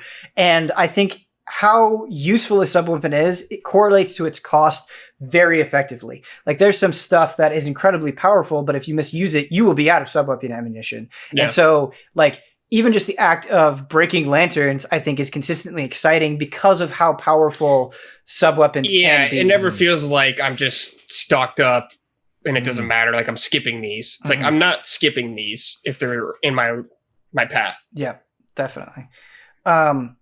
Brandon, you played it on stream, which is I think playing a tough game like that on stream when you're not that familiar with it is always a hard time. Sub-weapons was I was just grabbing whatever fell in front of me. Yeah. I was not strategizing at all. Like chat was screaming at me. They're like, use the thing that goes in the ceiling. And it's like, if I had to figure out what that looked like, if I would equipped it, where it wasn't to level and when I should use it, I'm going to stop at playing this game for 10 minutes and just stare at the screen. Like it's going to take, like I'm going to be playing this at a much different pace than I would trying to entertain people that I'm like streaming for. But I honestly think my favorite thing that I guess I just forgot or didn't really realize how well or how committed they were to doing until I just like booted up the game and was like, oh yeah, I remember. Oh, Curse of the Moon is so good. There's something about, there's like the Messenger and there's like other games that like go for like a classic NES, or SNES style, but they do it in a way that it has a flavor of it, but obviously they're like, we want this to, we don't want to be held back by making something visually looks interesting or adding gameplay elements or even just kind of a physicality or something that you just never see on an NES. And this is a little more elaborate than obviously something that would run on that system. Oh yeah. It seems more kind of like stuck, not in a good way. It seems more committed to being like, no, this needs to feel like Castlevania 3. Like this needs to, and so it just the way the characters look, the way the sound design is, the way the menus work, it all fits in. I just like I time travel instantaneously to like 30 years ago. Like, oh yeah, to going back and playing those games. And so when something is difficult in this game, it feels like a callback to an earlier time. Even though you're playing a newer game, it calls back to being frustrated and yanking NES controllers out of the machine when I was a kid and, throwing a tantrum. I think that's a really good point. But to kind of complement that point, like when playing Curse of the Moon 2, I want to play it on veteran. I want to be knocked back when an enemy hits me. Like I want that so bad. But then when I was playing it with my wife, it's like, okay, it's like she's not familiar with Castlevania at all. So let's put it on casual. Let's get used to like switching characters, especially between two players, which is super fun. That is something that I kind of like about giving you that NES experience, but also making compromises that totally appeal to different types of players, where it's like there are just certain NES games where, unless you're really committed to learning them, they're going to be hard to approach, especially if you didn't grow up with that, right? And so I think Curse of the Moon 2 is really taking the best of both worlds, where it's like, if you want that experience, you can definitely have it. We won't stop you. But every time we boot up the game, we'll give you the option of kind of what you're in for. And I think it really threads that needle super, super well. Yeah. Yeah, I agree. How's the multiplayer? So it's co-op. You guys play at the same time. Yeah. Can you be the same character at the same time? When I was playing it with her, we because at the beginning you only start as Zangetsu, and so there was two Zangetsus, but then it wasn't like there were 2 Dominiques and then 2 Roberts and then 2 Hachis. It's just 2. Probably it was 2 Zangetsus, and then that was part of the coordination. Is you had to work with each other to decide, like, okay, you be Dominique now, and I'll be Zangetsu, or you be Robert, and that kind of plays into the strategy of it. Yeah, that's a really interesting addition. Yeah, it is. It is. I think it's a bit of a bummer that it's local only. I think that's the way you want to play it if you can, is on the same couch communicating with each other. But I do think online would be nice for sure. Yeah, I'm happy that game exists. What a nice surprise again. Yeah, definitely. Thank you, Inti Creates. It's funny because we lament the loss of Castlevania so much, but it's like, if they just keep making more Bloodstained, I'll probably be fine. Yeah, it's filling the void. It's filling the void, definitely. Like, there's aspects of Castlevania I miss, like the lore and all that stuff, but like, this is very nice, and I'm extremely thankful. Yeah. Agreed. Brandon, talk to me about Iron Man VR. Review copy provided by PlayStation. Yeah. This was something I was a little salty on when it first got announced, but only because I thought it was a strange thing to, everybody's got to be careful with that Marvel logo. Everybody's got to chill out. If you get it, if you team up with Marvel and you show that Marvel logo before a presentation, like, people's expectations are going to fly all over the place. But I can be very critical of Iron Man VR, but the moment you start the first level and they say, put your hands out and then hit the thrusters and then that's your jets. That's how you're going to move around. I was like, 10 seconds in, I'm like, yes, this is why you made it. Like, they made just some demo and they were like, what about this? What if you controlled Iron Man this way? And I've controlled Iron Man in player. I played Marvel Heroes is the PC game. Marvel Heroes United for Oculus. And just the way you move him in this game is you steer a little bit with your head. I had to learn that more, that I was like, that's the last part of it that I'm missing. But primarily it's just wherever your hands are moving in relation to each other. So if they're both behind you, you're going to move forward. If they're underneath you, you're going to, go straight up. If they're in front of you, you're going to go back. And so it's kind of fun, like having your palms up and firing at dudes. And then there's one enemy that does this kind of like vector graphics, like targeting animation where you can tell, like, I'm going to shoot you in 3, 2, 1. And then it's just really simple to, like, move out of the way right at the last minute and then shoot it. And then obviously, because your hands are your thrusters, you can't fire and shoot at the same time. And so you can either, like, blast over somewhere and then put yourself in a safe zone. So even if I drift over into this area, it's fine because I can just turn to the side and fire, and then stop me before I hit something or then redirect. Or, which I honestly didn't do a ton, but the game does kind of hint that, like, you might want to get good at this. Just do 1 and 1. So, like, just kind of maneuver a little bit with one hand and then be firing with the other. But it was a lot of, like, kind of like a cover system in a game. It was a lot of, like, let me get to where I need to be. And then, I must say up front, I'm blown away. They didn't have, there's a laser that comes out of your chest. It's called the Omni Beam. And I think you unlock it like halfway through. And it's just a meter that you build up. And then Friday's in your head, which is great because I think that graphically, that's one of the most gratifying things is you have his HUD in front of your face wherever you're looking around. Even though it's like a little big, it's like there, and I'm like, it would seem like it would be in movies. It looks like it's a little closer to his face, but it would probably be jarring to, like, in a VR game. But the only thing you have with your hand, you can once you move your arm straight out, that activates whatever, like, special weapon is on either arm. But if you put up your palms and fire, it's just like what they call repulsors. So it's just a pew, pew, pew. Where Iron Man definitely has, like, bzz, like the laser that he does out of his hand, and you don't get that. And I was like, like, you get the, like, chest beam thing that's on a cooldown, or that you have to, like, build up, like, a currency. You have to, like, kill enough drones to take them out. But I thought, it's like when he hits Thanos and Thanos blocks with the sword, it splinters in all these different directions. I was like, I can't wait to get that upgrade. And, like, never happened. Iron Man 2, maybe. And they did, story-wise, I think they did a good job.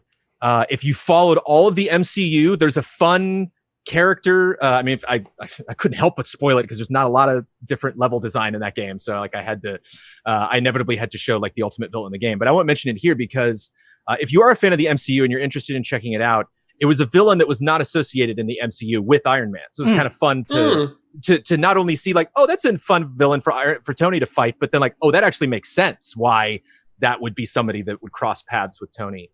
And then there was, like, Living Laser, which I'd never heard of before. And it was fun to just Google, like, Living Laser. And then There was one villain that or one character in the game that I was convinced I was like, oh, what a brilliant, character for Tony to be associated with. And they thought it up. Like they invented it for the game. And so there's just, you got Pepper, you got Nick Fury. You have Kobe Smolder's character, whose name I don't recall right away, but like Nick Fury's kind of like, Marvel right-hand shield revoked, soldier. But I don't remember if she was in the comics or not. But she's in the game as well.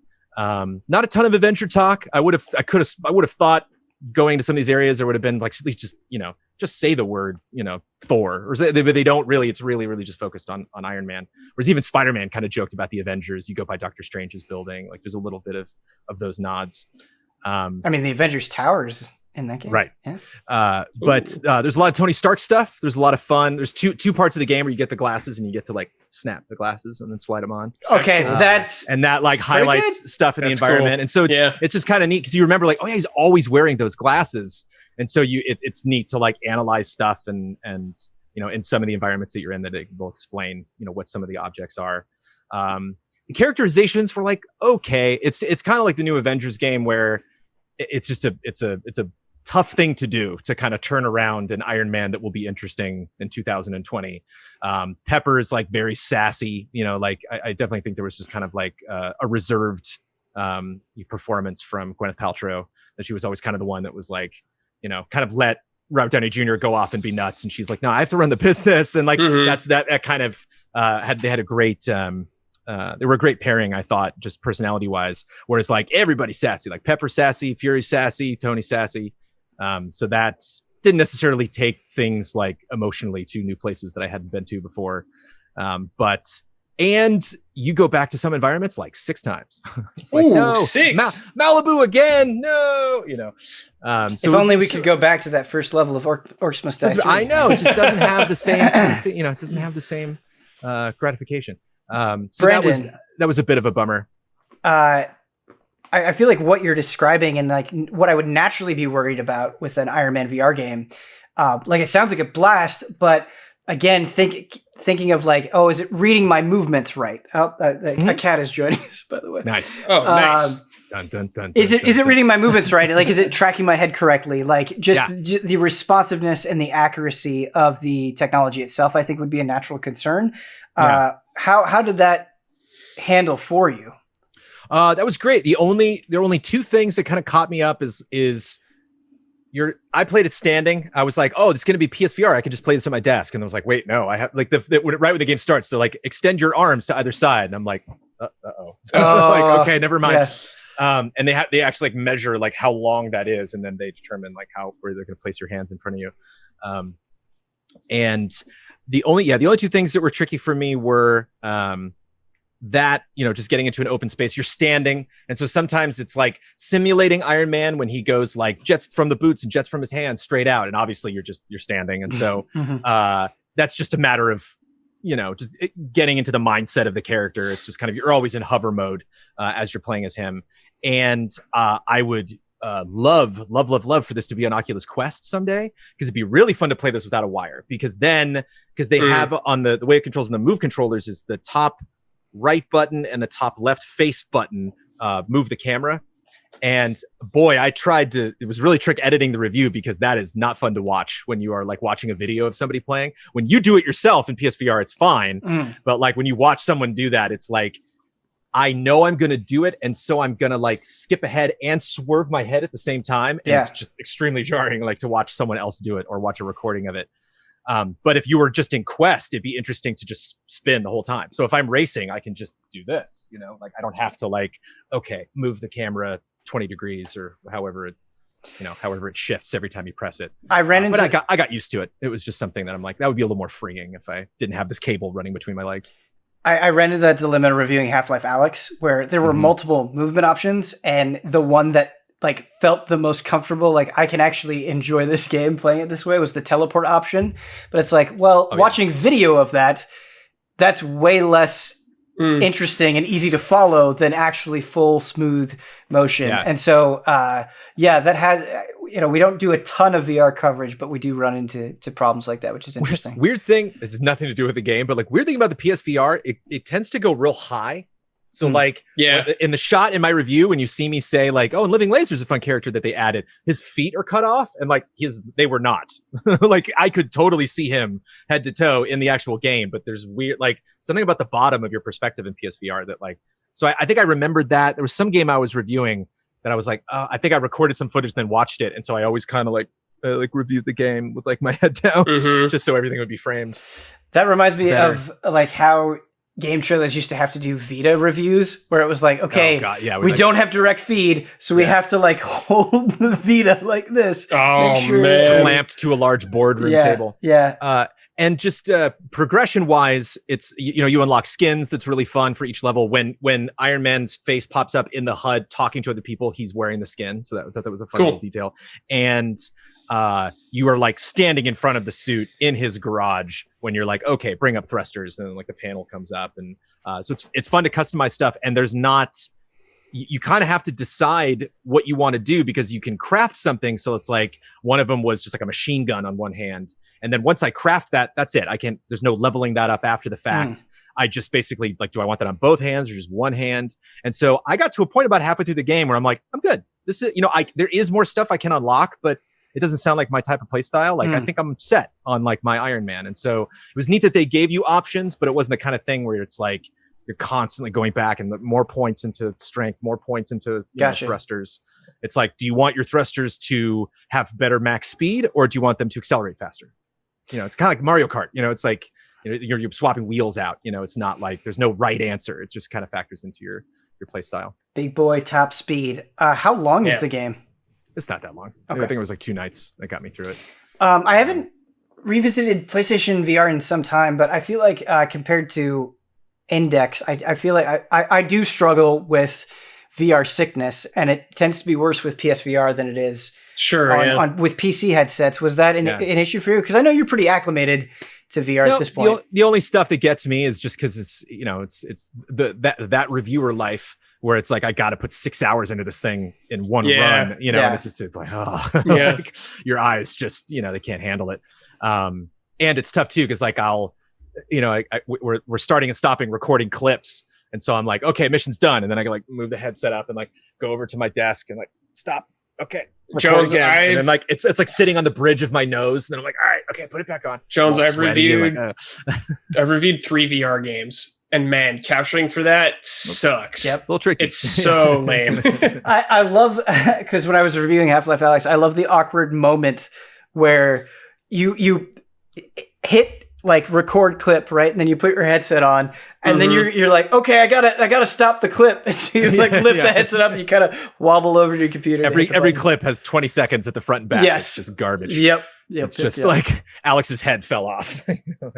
But definitely must be said, this wasn't something that like made me sad when I looked at it in the levels, but like this game doesn't look great. It's there's one level you go back to a couple times that's Shanghai, and like it works well enough that like when you get down to the ground, like, oh, there's some pop in now. We're like, oh, there's street lights, and there's no cars driving around or anything, but like at a distance, it's pretty rough. They definitely put more of a focus on movement, and there's an interesting mix between things that you can avoid and stuff that kind of like time crisis in front of you, like drones that just follow you wherever you go. So it's like you can't like hide from them. You always have to take out targets. And with the exception of boss fights, it is drones. Oh, that's it. There's no shooting people. There's no drones are just something that in general. Drones are just not great enemies. They're just not that fun to fight. But there's a lot of them. It's one of the things that I really liked were tanks. So it's kind of fun, like landing on the ground and like just shooting a bunch of things. Like it's the scale works really well that way. I think the helicarrier level might have been my favorite, because you can like go inside of it, like through the jets in the back of the helicarrier, and it's fun, rewarding once you get that steering right. And VR is funny to me because sometimes I can't tell if I'm doing something physically because it'll help me play the game, or if I'm just being a nerd, so like there are moments where I'm like, yeah, and it's like, wait, am I doing this because I tried to get through that hole because I was dodging a robot, or was I just like, I'm going through the cave? Yeah. So, I definitely got into character, and there were definitely parts of that I certainly enjoyed. And it was, I played it over 2 nights, and I had to do like a little bit of extra work after that first night. And like, I had a very strong impulse to just like watch Endgame again. You know, I sat down at my computer and I'm like, I got to put something, where's Iron Man 2 or whatever. But and I think that's actually one of the, my biggest takes from it is that like I'm not an Iron Man guy. Like during Civil War, I was Team Cap all the way, and I'm definitely a Cap player in like Ultimate Alliance. Definitely love Spider-Man like a lot more. Probably Hawkeye is a character I would pick before I pick Iron Man. How do you not like Iron Man? I like Iron Man. It's just not. I'm not like rabid about Iron Man. Like when this got announced, I was like, finally, my Iron Man gameplay dreams are coming true. Gotcha. But like again, the moment I got in and was like, oh, that's really clever. That's really fun. So you're and saying again, when you like play the story moments of you making decisions every now and then, or like looking at Nick Fury as he's giving you shit, like okay, this is fun. They do a good job of really making me feel like the character. When you play the Avengers with the Allies, we don't have to worry about like Iron Man being taken up by you. Like you're going to be Captain America. Yeah. I bet you're going to be Hulk as well. Yeah, let's do some Hulk. Cap or Hawkeye. We'll probably be Cap or Hawkeye. Waiting for that Hawkeye announcement. Right. I haven't even teased it. Right. It's down the line, Jones. It's DLC. First DLC, just like Cyclops. Brandon, I feel like you were the perfect person. Like some games are flexible when it comes to the Allies, but I feel like you were the perfect person to play Iron Man VR and talk about it on this show. Nice. I'm in the process of covering a game that I don't know how to feel. I finished it. I've played all of it. And that is Deadly Premonition 2. And I think before we start this, I have to say how much I love the first game. Mm-hmm. And I didn't have to review the first game. And so I could kind of just see the best elements of it. And boy, I think Swery just has such a strong voice. And that always comes across so clearly in his games. And I think the first time I was made aware of that was with Deadly Premonition, and just how wonderfully amazing and humorous and like Deadly Premonition is kind of one of those games that I think you laugh at first, and then all of a sudden it hits you like a ton of bricks where you're like, no, I need to know how this resolves. Like I am so deeply interested in this world of these characters in a way that I did not expect. That game came out 10 years ago. In a way, Deadly Premonition 2 sort of feels like it pretends like the last 10 years didn't happen. I was going to say, it looks like it came out 10 years ago. Yeah, and that's not entirely fair. I do think there are some notable improvements. I think the fast travel is super generous. I think the skateboard is better than the car and more flexible than the car. But this game just runs like ass. There's no way around it. I don't know anything about this game, but I saw briefly someone playing it. Yeah. And man, it ran like dog shit. Like bad, dude. Yeah. Like, wow. And I see people try to say, and I understand, and on some level I'm very sympathetic with this argument where it's like, well, who cares if the performance is bad if it has all of those, sweary elements, that quirkiness, that humor, that writing, and it does have all of that. But there are just times where it affects how you're playing the game. Like there's a stone skipping mini game, and there are just moments where you're like, wait, I missed that because like the game just like skipped, like it just juddered and it messed up my timing. Or when you're shooting an enemy and it's just like you have those moments where it's like the jitteriness is affecting the game, the game on a significant level, and like the load times are just so long that it that wears down your. Is it only on Switch? It's only on Switch. Oh man, it's only on Switch. Better pray for a PC version or something. Well, that. With Deadly Premonition, that may not fix it. But yeah, and so the technical performance, I think, is just so egregiously bad that it does play an effect. And I just don't think there's any way around it, right? I think your tolerance of it will change depending on how much you like Deadly Premonition and how you feel. And the story in Deadly Premonition 2 is wild. As a fan of the first game, I'm really glad that I experienced it. Nice. It goes crazy places, and I think Swery is good at indulging himself. There are just moments in this game where you'll spend minutes at a time going into these non sequiturs about movies and different subjects and like bridges, and it just adds a flavor that other games don't have, right? It's the kind of flavor that you wouldn't get in any big or most big giant AAA games. Yeah, you're like something that feels distinctly him. Yeah, absolutely. Like, I'm playing his game. Like when you play a Kojima game. Right, exactly. It's very much like that. Yes, I'm playing a Kojima game, and it shows. It's a game that doesn't feel like it's trying to copy this blueprint that's been done to death. It's definitely writing its own rules. But then there are just moments where you're like, this isn't funny. Why are you doing this? There's a point where you have to do this really awful fetch quest for this guy. And you're like, this is terrible. And I always hate when games do this, when they commentate on how bad the activity is that they're making you do to try to alleviate how bad it is. And you're like, no, game, like just don't do the shitty thing.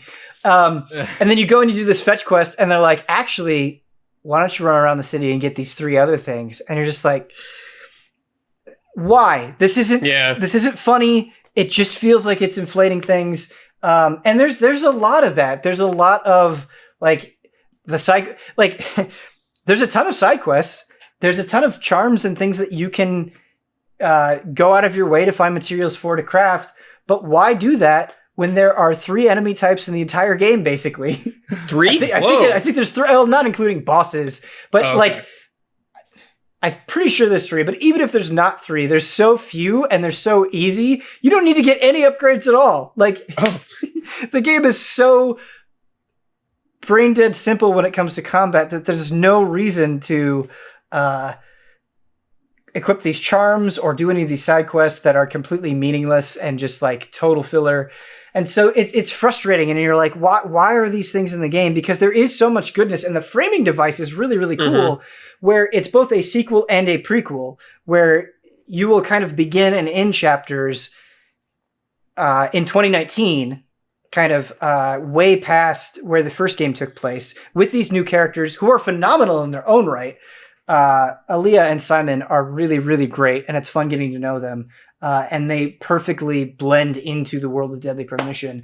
But when you're actually doing like the open world stuff, that's taking place in 2005, before the first game happened.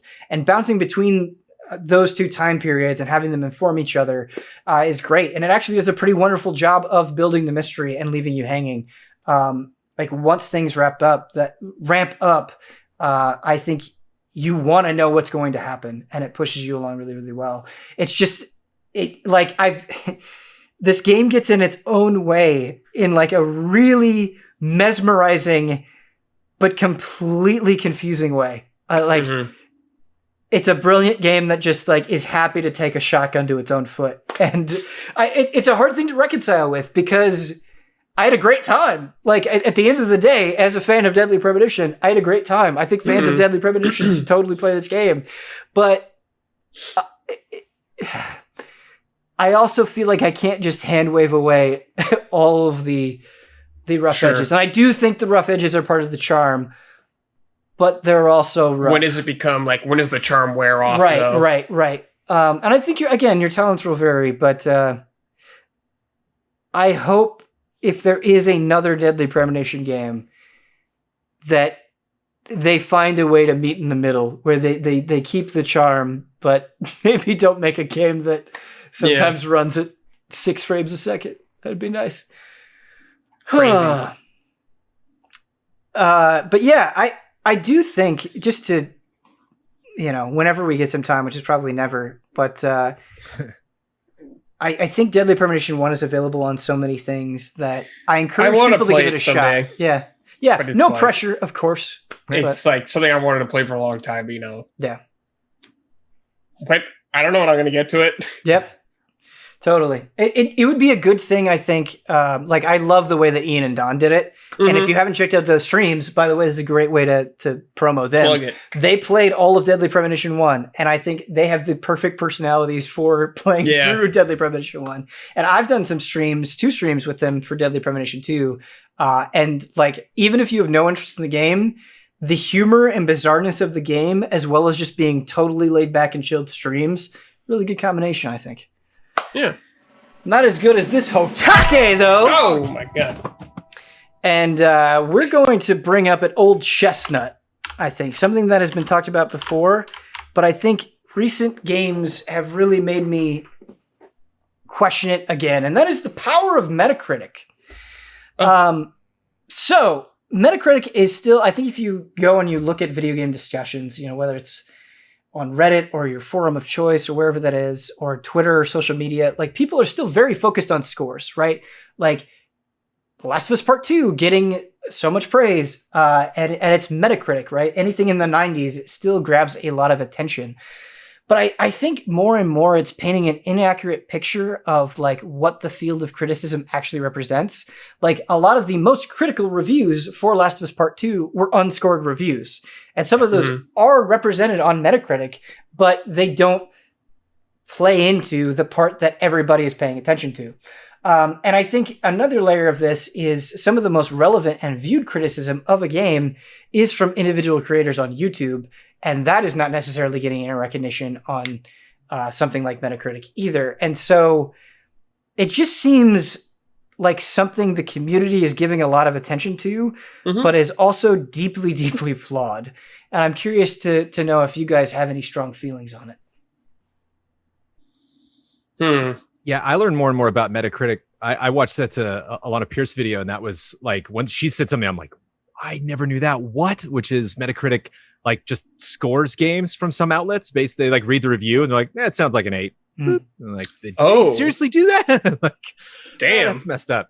So yeah, I wonder if they still do that, because what I knew they did is they would take, like, some places don't use the numerical system that Metacritic uses, and so sometimes like you're using A, B, C, D, they will try to convert it into their own system. Oh, they probably like do that with Stars for Us. But I feel like for unscored things, they have a section that is like, this is unscored.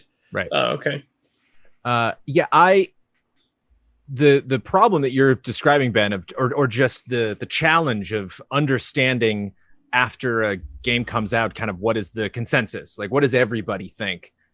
It seems like impossible. It just seems like something that like you yourself are going to have to do a lot of work, but inevitably there's no way you're going to experience every review. You just kind of maybe want to gravitate towards the opinions that reflect your interests or that mean the most to you, or the easiest way is to come from people that you generally trust, outlets that you tend to go back to again and again.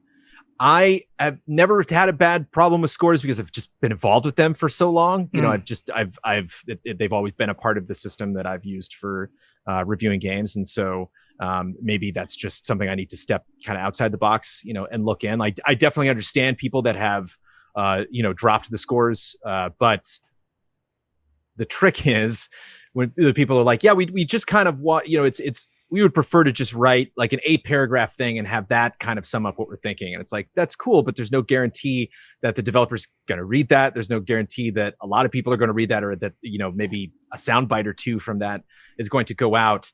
I like to know that if I'm going to assign a score for something, that I think increases the chances of it being recognized, it being seen by people, it actually being influenced, that like, if I like something, I can praise it in a certain way. And if I don't like something, hopefully that message can get to the people that made the game. And so it does have a strange power to it, but at the same time, you want to have power as a reviewer. You want your opinion to mean something.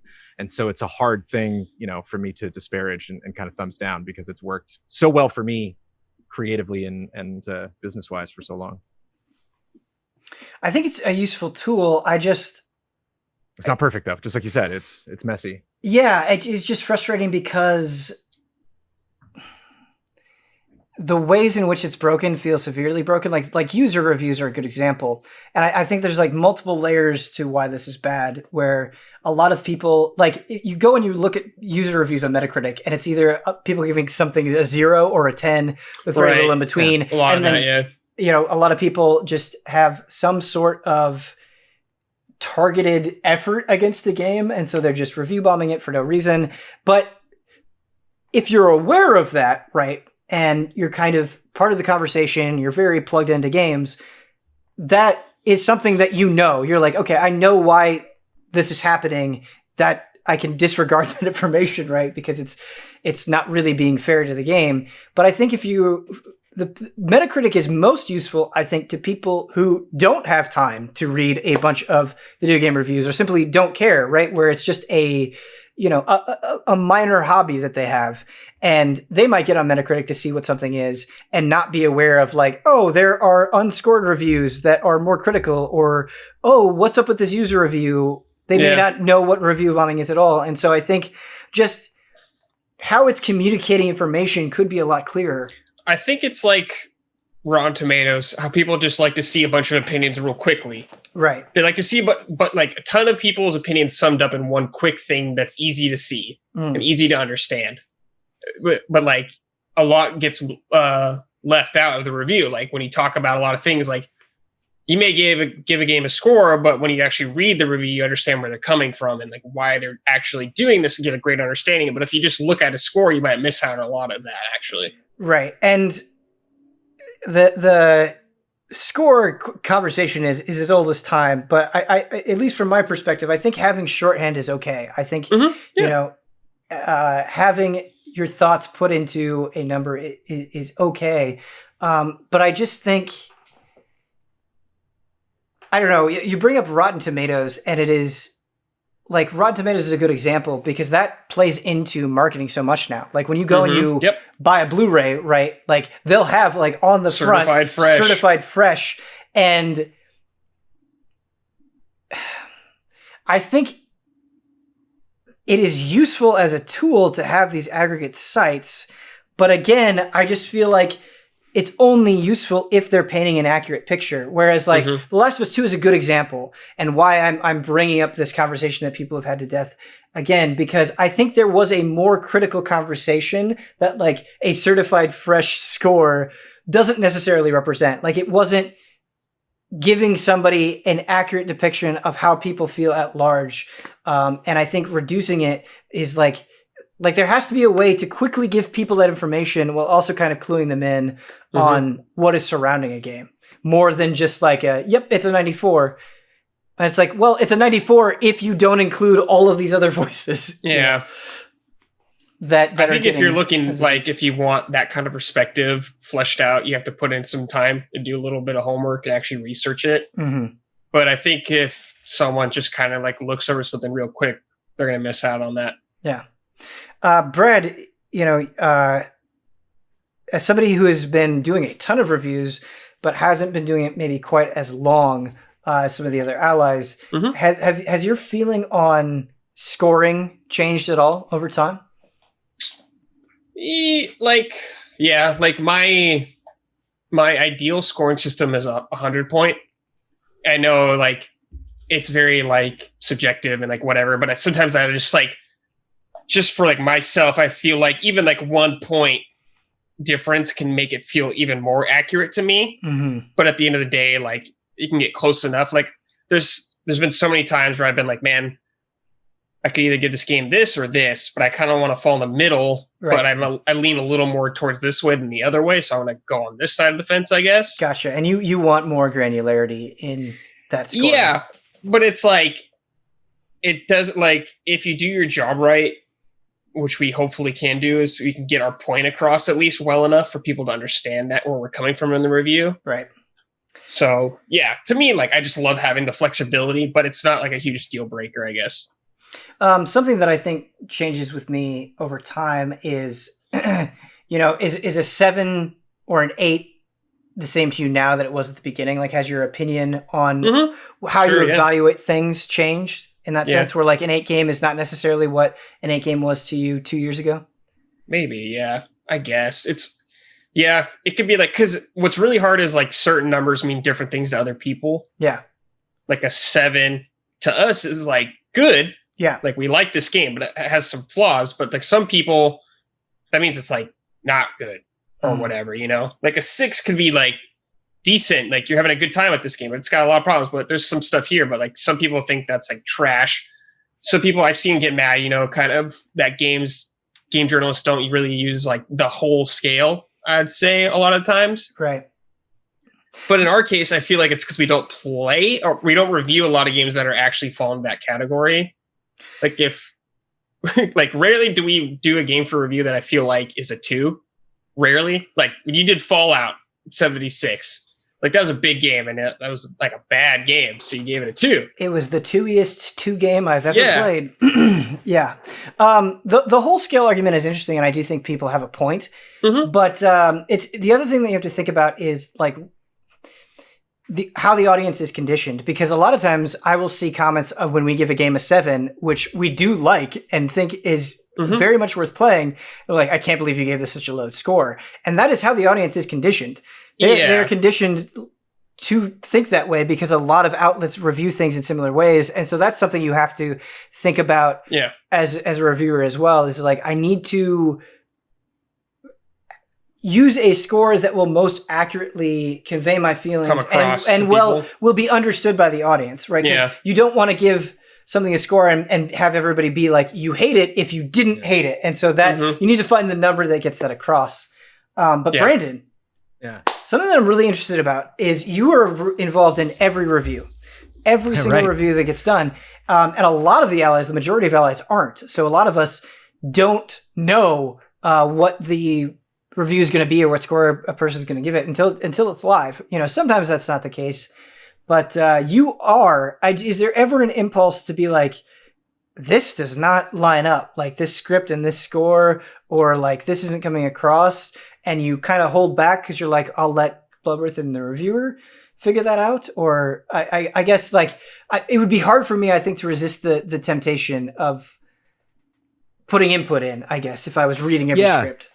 I think two of the things that flag are, one, just franchises are tough. You know, it's like if you're reviewing like Madden again, it's like, well, I got to spend a lot of time telling you all the stuff that's new, because I think that's, you know, part of the responsibility of, you know, especially if I'm like checking this out as opposed to some other game that came out earlier. Whereas that might not, I might like these modes, but I still hate what Madden's doing, you know? And so you might hear me talk, you know, very favorably about these things that they're adding, but it still is not enough to get this game to where I want it to be. I remember there was a lot of confusion about that back in the Game Trailers days, because we just had lots of reviews coming in from other people.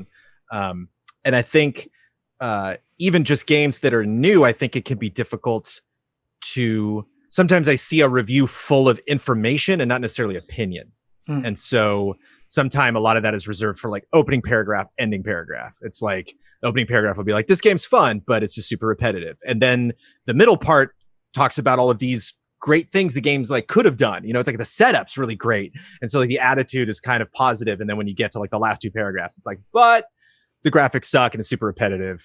So you're like, wait. Like, I just spent like the majority of this video kind of favorably getting excited about these things. And so that's why you really need to read a review all the way to the end, because sometimes, and some games that does really fit, because some games, Blood's not reviewing F1 2020, but we just had a after the weekend conversation, and he was like, you know, and I'm looking at this gameplay. It's like, oh my God, this game is so crazy deep. There's so many systems that you can do in so many different layers. Oh my goodness. And he's like, yeah. And then I got to this one point where the game just crashes on me by default every single time. And it's like, well, it doesn't matter about any of this other stuff. It's a damning thing to happen when it's not like, oh, this part was tricky because of glitches. It's like, it's a brick wall. I am done. You know, and so I think sometimes things will surprise you when they pop up in reviews like that, where you're like, ignore everything I just said because it completely doesn't matter. Because, you know, Fallout 76 is a good idea. It's like, this could have been done well, you know, and I will spend time talking about that. But man, like once you really get into it. So there have been reviews like that where I will like fast forward to the score and I'll be like halfway through it. And I'm like, we haven't gotten to it, have we? Yeah. Gotten to those parts where you're like, bad news, folks. That's actually something that I think is very difficult, is when you're mixed on a game, figuring out where to put the positive parts and the negative parts can completely change the tone of the review. And it's like, all the elements are here, but you need to mix it in such a way that that score makes sense at the end. It can be hard. It's a hard thing to get right. And so as the person who voices a lot of this stuff, I would like, when I see that, you know, moment come, when I see the script take a turn, it's like, okay, I try to, you know, if I'm like, I don't really sense strong emotions here, so I'm not going to convey that I'm just going to kind of get this and this and this and this, and like, here we go. Like, then I can really punch those moments where, you know, like, oh no, there it is. There's that minus 3.0 that we were looking for, or 4 or whatever. But getting just really quick to comment on what you were saying before, Ben, where you know, where people are like, you know, they've just, you know, crazy expectations over what a 6 means, what a 7 means. It's like, I love Taco Bell. If I'm in the passenger seat of your car and you pull over into Taco Bell, I'm never going to complain. I'm never going to be like, why no, Taco Bell, no. Like, I'm just be like, yeah, great. I'll get my crunch wrap. No, it's fine. And like, I'll get a soft taco and it'll be great. And like, we'll be driving around and I will be eating that soft taco and I will be happy. I will be a happy Brandon eating the soft taco. I will not tell you that's the best taco in the world, but I enjoyed that taco. And if you, actually, I'm not going to have my soft taco. You want another one, Jones? Yes, I will eat that taco as well. That's kind of like a 6 and a 7. You know what I mean? It's like, I had fun, but like, yeah, I recognize all sorts of crazy stuff in this game. Like, I gave Iron Man VR a 7.5. I had a blast playing that game. I was glad that it was the length it was. The areas look awful. They just do. Like, I didn't spend every second of that game being like, pew, pew, boy, that building looks bad. Like, I just kind of got over it right away and then was able to enjoy the rest of it. But like, the fact is still the fact. It still is the way it is. And so that, I know it can seem, when you get between the 6s and the 8s, it can be confusing because you're like, wait a minute, like it seems like you would have really hated that. And it's like, no. When you get below a 5, that's hate. That's when the steam comes out of the ears. That's when the horns pop out and the face turns red. I do think it changes the conversation though, because like you could kind of bounce off your Taco Bell variety. So your Taco Bell analogy is like, I think if you came up with the opinion, like, I don't think Taco Bell is very good, I think that is expected because it is this like cheap fast food option that's available everywhere. It's like, it's no surprise. But like, if you came out and you said this like 5-star restaurant was shit, people would have a completely different reaction, right? Yeah. And I think Metacritic can change the conversation in a bad way like that, where it's like, it's a 94 game. You can't say that shit. What do you mean you didn't like it? All these other people liked it. Yeah. And I think that is what is harmful, where it's like, no, I don't hate it. I may even like it a lot. But that doesn't mean I shouldn't be allowed to have these criticisms or like have a conversation about it. And sometimes I think people get a little bit too hung up on the fact that it's like, dude, it won Game of the Year. Like, what do you mean you don't like it? Like, clearly you're wrong. And it's like, just listen to me for a second, And so that part of it, I don't like at all. Well, it's. I mean, think about it this way. So like all of us have conversations with each other where we have talked about games that we were not planning on reviewing and not planning on scoring. Yeah. And so I will, bump into you, Ben, after a weekend and I'll be like, oh my God, like Bravely Default 2 when that comes out, probably not reviewing it. But like, and if you're not, I'll be like, I haven't had time, but if you play, how is it? If you have a big review that doesn't have a score, and I'm sure a lot of people that don't score games would prefer you, it's like, just go to our site and read the entire review. Mm-hmm.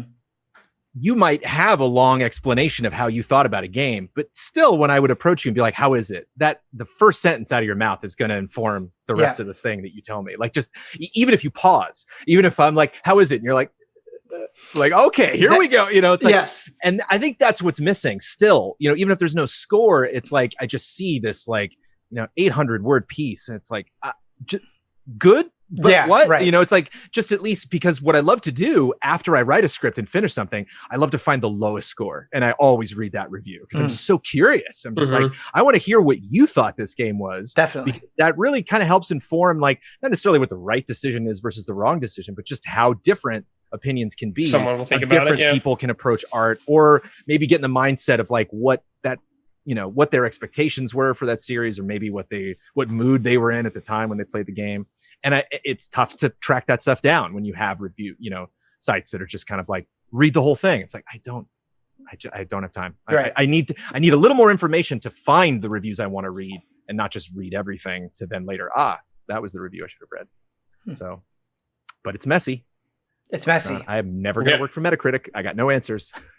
It's messy. I think the only way that we can solve this problem, audience, is that you only watch Easy Allies reviews, and you watch all of them. First, you can watch others after, but nope. Just us. Only us. Just us. Multiple times. We are the law. It. we are the law. I kid. I feel like I have to say that because like somebody out there. Yeah. Are we ready for some emails? Yeah. Hell yeah. Hell yeah, brother. Feed me emails. Feed me. Man, you guys, you make 2 hours fly by. You just make it fly by. Yeah. What happened? Where does the time go? This has been a quick one. We should do this again. Our first email comes in from Marcin. He says, "Hi, Ben and Allies. In the last few weeks, I had EA a lot on my mind. Not Easy Allies, Electronic Arts." He didn't add that. I just wanted to make that clear.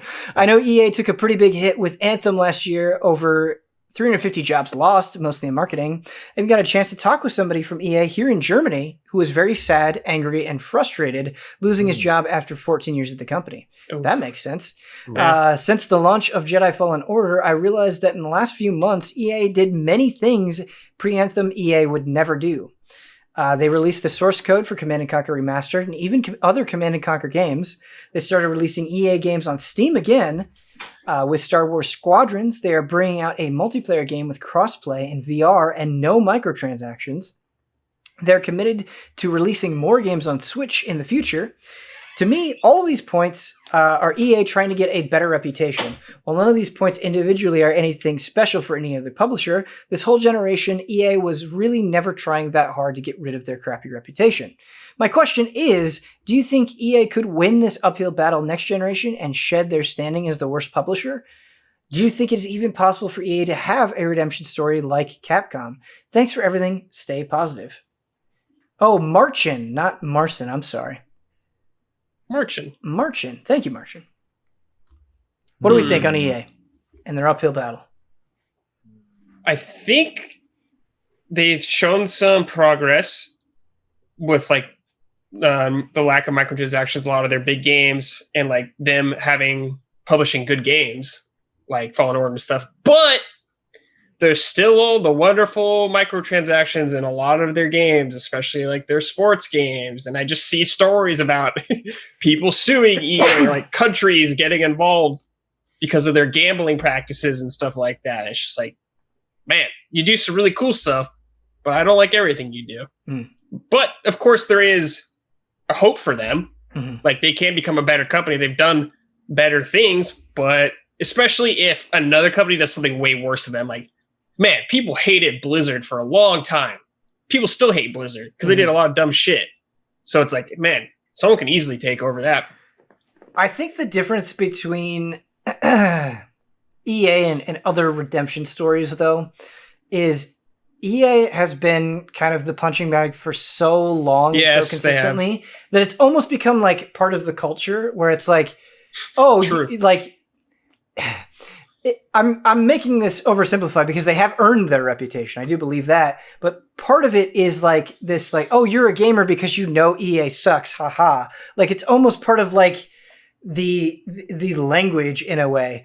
And I think once you're that deeply embedded, it's a hard thing to completely overcome. But of course, if they make good decisions, I do think it can improve. I don't think it'll like the stigma will ever fully go away. Yeah. But yes, they can improve their image. Yeah. Brandon? I just don't think I've ever liked any of the executives that come out on stage at EA. I think that's like the main. Like, that's what I think of. Yeah. That's what I think of is these people. Like these are the people that I, like, there are a lot of microtransactions in FIFA, but they made a lot of money on FIFA. So I don't know if I was in a boardroom, I would tell them they're doing their job wrong. Like it's just when they have so many things, even like The Sims, like they just have so many franchises that just year in, year out, just turn out the same type of products and have the same audience. And they just have never found that balance of like working on, special projects. Like they do fun indie games every now and then, but I don't feel EA's hand in that. I just think that's they just get lucky working on fun projects because there's just a lot of fun teams out there making neat stuff. Especially this summer, I've had like 500 games that I've never heard of before, just like get inserted into my brain in the last like couple months from all the events that we've watched. But I still can't fathom the clown act that they did with the Star Wars franchise. It just blows my mind just how, especially EA, it's like that's how so many people across the board in comics and books and film and TV show just ran with it and just did really, really fun things. And that just in the interactive space that they just got confused over what people would want or what would sell. And so that's the thing that kind of makes me sad about EA is that they have, they're a company that makes a lot of money and that they have this kind of prestige in that no matter what we say about them, they're going to have some franchises they're going to sell just gangbusters every single year that people trust, that they depend on, that are like some of their favorite games, if not the only game that they play in a year. And then, if it's kind of like being an actor that does like a big budget movie so then you can go do like an art house thing, so you're just like, no, I did that thing so I would get some clout, get some money in the bank, and then I can go do a fun Sundance movie. It's like EA just doesn't know how to do that part. Like they don't, like, yeah, we get Unravel and we get some other fun things, but it just seems like when they can really think outside the box, like Squadrons is really great, but it's not like an original Star Wars game. It's kind of finally delivering things that they had promised or that Star Wars fans were excited about for a really long time. Whereas I miss seeing them really take a franchise and doing something with it that you think, wow, no one would be, but EA could do that. Like, I don't know what that means. I've never really felt that before. So that's what makes me sad about EA. They got some good developers working with them, which is nice. Respawn, baby. Yeah, Respawn is dude, man. Apex and like Fallen Order, it's like, dude, they are doing EA a big solid. Our next email comes in from old friend Tom Babadil. Oh, Tom Bombadil? Bombadil. Got him. I got distracted because I think it wants me to say Nicho. Oh, I probably mispronounced that. Old friend Tom Bombadil. Hello, allies. Been listening to the show for a while now. Love it, of course, but this is the first time writing in. It was prompted by a recent gaming experience of mine. Story. Sometime back, we had a day that was so dark and rainy it practically looked like nighttime. Thunder and lightning boomed and illuminated the sky, respectively. The rain fell down in sheets, and the wind took the trees, bending them to almost touch the ground. This is very literary. Whoa. I could see why your name is the way that it is. It was at this point that I knew I had to play the game, which I had been itching to play, but was waiting for the right time. I dimmed the lights and sat down and played Super Castlevania 4 in one go. Woo! That's the way to do it with Super Castlevania 4. Needless to say, it was incredibly awesome. I went through the next day and played it again, essentially having my time. Question, has there ever been a time you knew you needed to play a game because of some external event or mood setting happening? Thanks for all you do. Love and respect. There was some night that was raining last October, and I was like, okay, I got to take advantage because I love October. I love Halloween. I love all that stuff. And I try to cram in as many spooky games as I possibly can. And I love, because I do a lot of my gaming, in the garage out here. So it's a bit like camping. There's a little more dirt, a little more flies and spider webs and stuff. But it's just nice, hear the rain falling on the roof. And yeah, it's definitely, I just love when there's heavy rain, heavy weather, like that big wind. That can definitely impact, winds howling can definitely impact your playthrough. Speaking of. Yeah, when it gets like cold, like more winter here, it's not like cold for a lot of people, but colder here, darker earlier. I love getting cozy with like an MMO or something. Yeah. Just grabbing a blanket, dude, just settling in, getting immersed in that world. Love that. Yes. Things have been heavy lately. Things have been stressful, anxiety inducing. And a game that I haven't touched in a long time has kind of popped up and but its own little special star in 2020, and that is Everybody's Golf. It is the right time for Everybody's Golf. Man, yeah. There is no better salve than like playing with a friend and just doing 9 holes. Yeah, that's really good. Out. Yeah, I'm like, dude, I want Mario Golf so bad. I know. Yeah, I was thinking. Yes, yeah, I was thinking about that. It's like, what are you doing? I used to play Mario Golf with my parents. It was great. Dude, that is cool. Yeah, N64. Soccer on the Switch already? Yeah, we had strikers. Yeah, no golf, man. No, there's no strikers on Switch. No, Wii. Sorry, that was Wii. Yeah. Okay. For Switch, I don't recall like sports Mario games really. There's like Olympics. There's tennis, right? Tennis was the one I'm thinking of. Okay. Yeah. Tennis, yeah. I want golf. Anytime we get some Mario sports thing, I'm always like, wow, the top tier Mario sports game, dude. It's very good. Last email comes in from Boris. Boss battles. Hey, Ben and Allies, are boss battles still exciting? Do you genuinely look forward to fight a boss at the end of a game segment? It can feel satisfying beating a big bad monster, especially when the challenge requires you to use everything you've learned so far. But sometimes bosses feel like everything, like an obligatory element. And you almost hear the designer saying, this is a video game. Of course you fight a boss at the end of a chapter. That's just how it is. What other ways of satisfying conclusions would you like to see instead? Does it need to be about ultimate challenge? What about a chilled out stage with visual spectacle or emotional transformation of a character and so on? What games successfully replace boss battles with something different but still engaging? Yeah, the end of Half-Life 2 is not necessarily a boss battle, but it is memorable. You know, it is definitely a sequence you go through that will feel different from other parts of the game, and that I very much enjoyed. Yeah, shout out to Fallen Order, which we were just talking about. But like, man, those are some of those Inquisitors. Like when I finally got to fight them, like, like, oh god, you've been yelling at me from spacecraft this entire game, and oh god, I'm gonna chop you in half. Let's do this. I think boss battles can be really exciting, but it depends on the game. Oh yeah, especially like, man, I think back on the final boss in Sekiro. That's like one of my favorite boss fights of all time, and I just love that. Like, I would want to replay that all the time if I could. Because like, man, I should like get a PC version and just like have a save just for that fight, ready to go. Yeah. Yeah, I agree. I love boss battles in many, many games. So it's not a thing that I am sick of. And I do agree, it's just case by case, right? Like some of them do feel obligatory, like this person is saying. And like that's always a shame because it's a perfect opportunity to be a culmination of everything the player has learned and really challenge them. That's what separates a good game from like an okay one, in my opinion. But like Danganronpa has really interesting conclusions to its chapters where you're doing a class trial and it's like you're trying to piece together the evidence of everything that you've learned and investigate it up to that point to try to like pin somebody down for murder. And so that's kind of exciting and kind of boss battle-y, of course, but a good way of doing it. I think it just depends on the mood of the game, right? As well. Like, I don't need boss battles in Animal Crossing, really. Like, I think of, like, Katamari Damacy. I don't remember, like, a boss fight at the end of the game, and it still felt good when I finally, like, beat the game. Yeah. Yeah.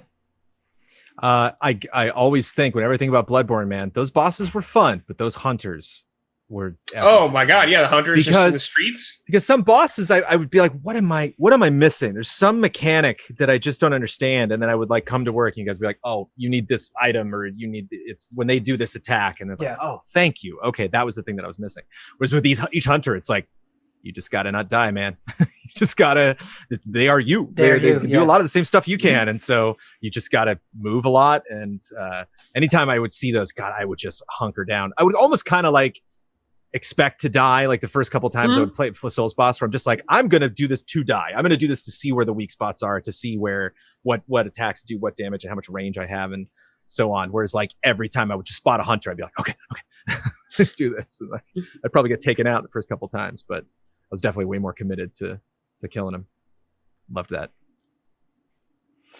They should maybe put Bloodborne out on PC. That'd be nice. Ooh. Put it out on PS5 too. Just give me it again. Just give me it again. I'll buy it 2 more times. I don't care. No. You know how many versions of Dark Souls I have? I have like 5. That game. I've got a lot of versions of Dark Souls as well. It's true. Thank you to everybody who wrote in an email. If you would like to send an email into this show, the address is askeasyallies@gmail.com. One more time, that is askeasyallies@gmail.com. Thank you so much to my guests, Brandon Jones and Bradley Ellis. Yay. Fun times. Fun times indeed. You want to find out more about us, go to patreon.com/easyallies. You know the drill. Until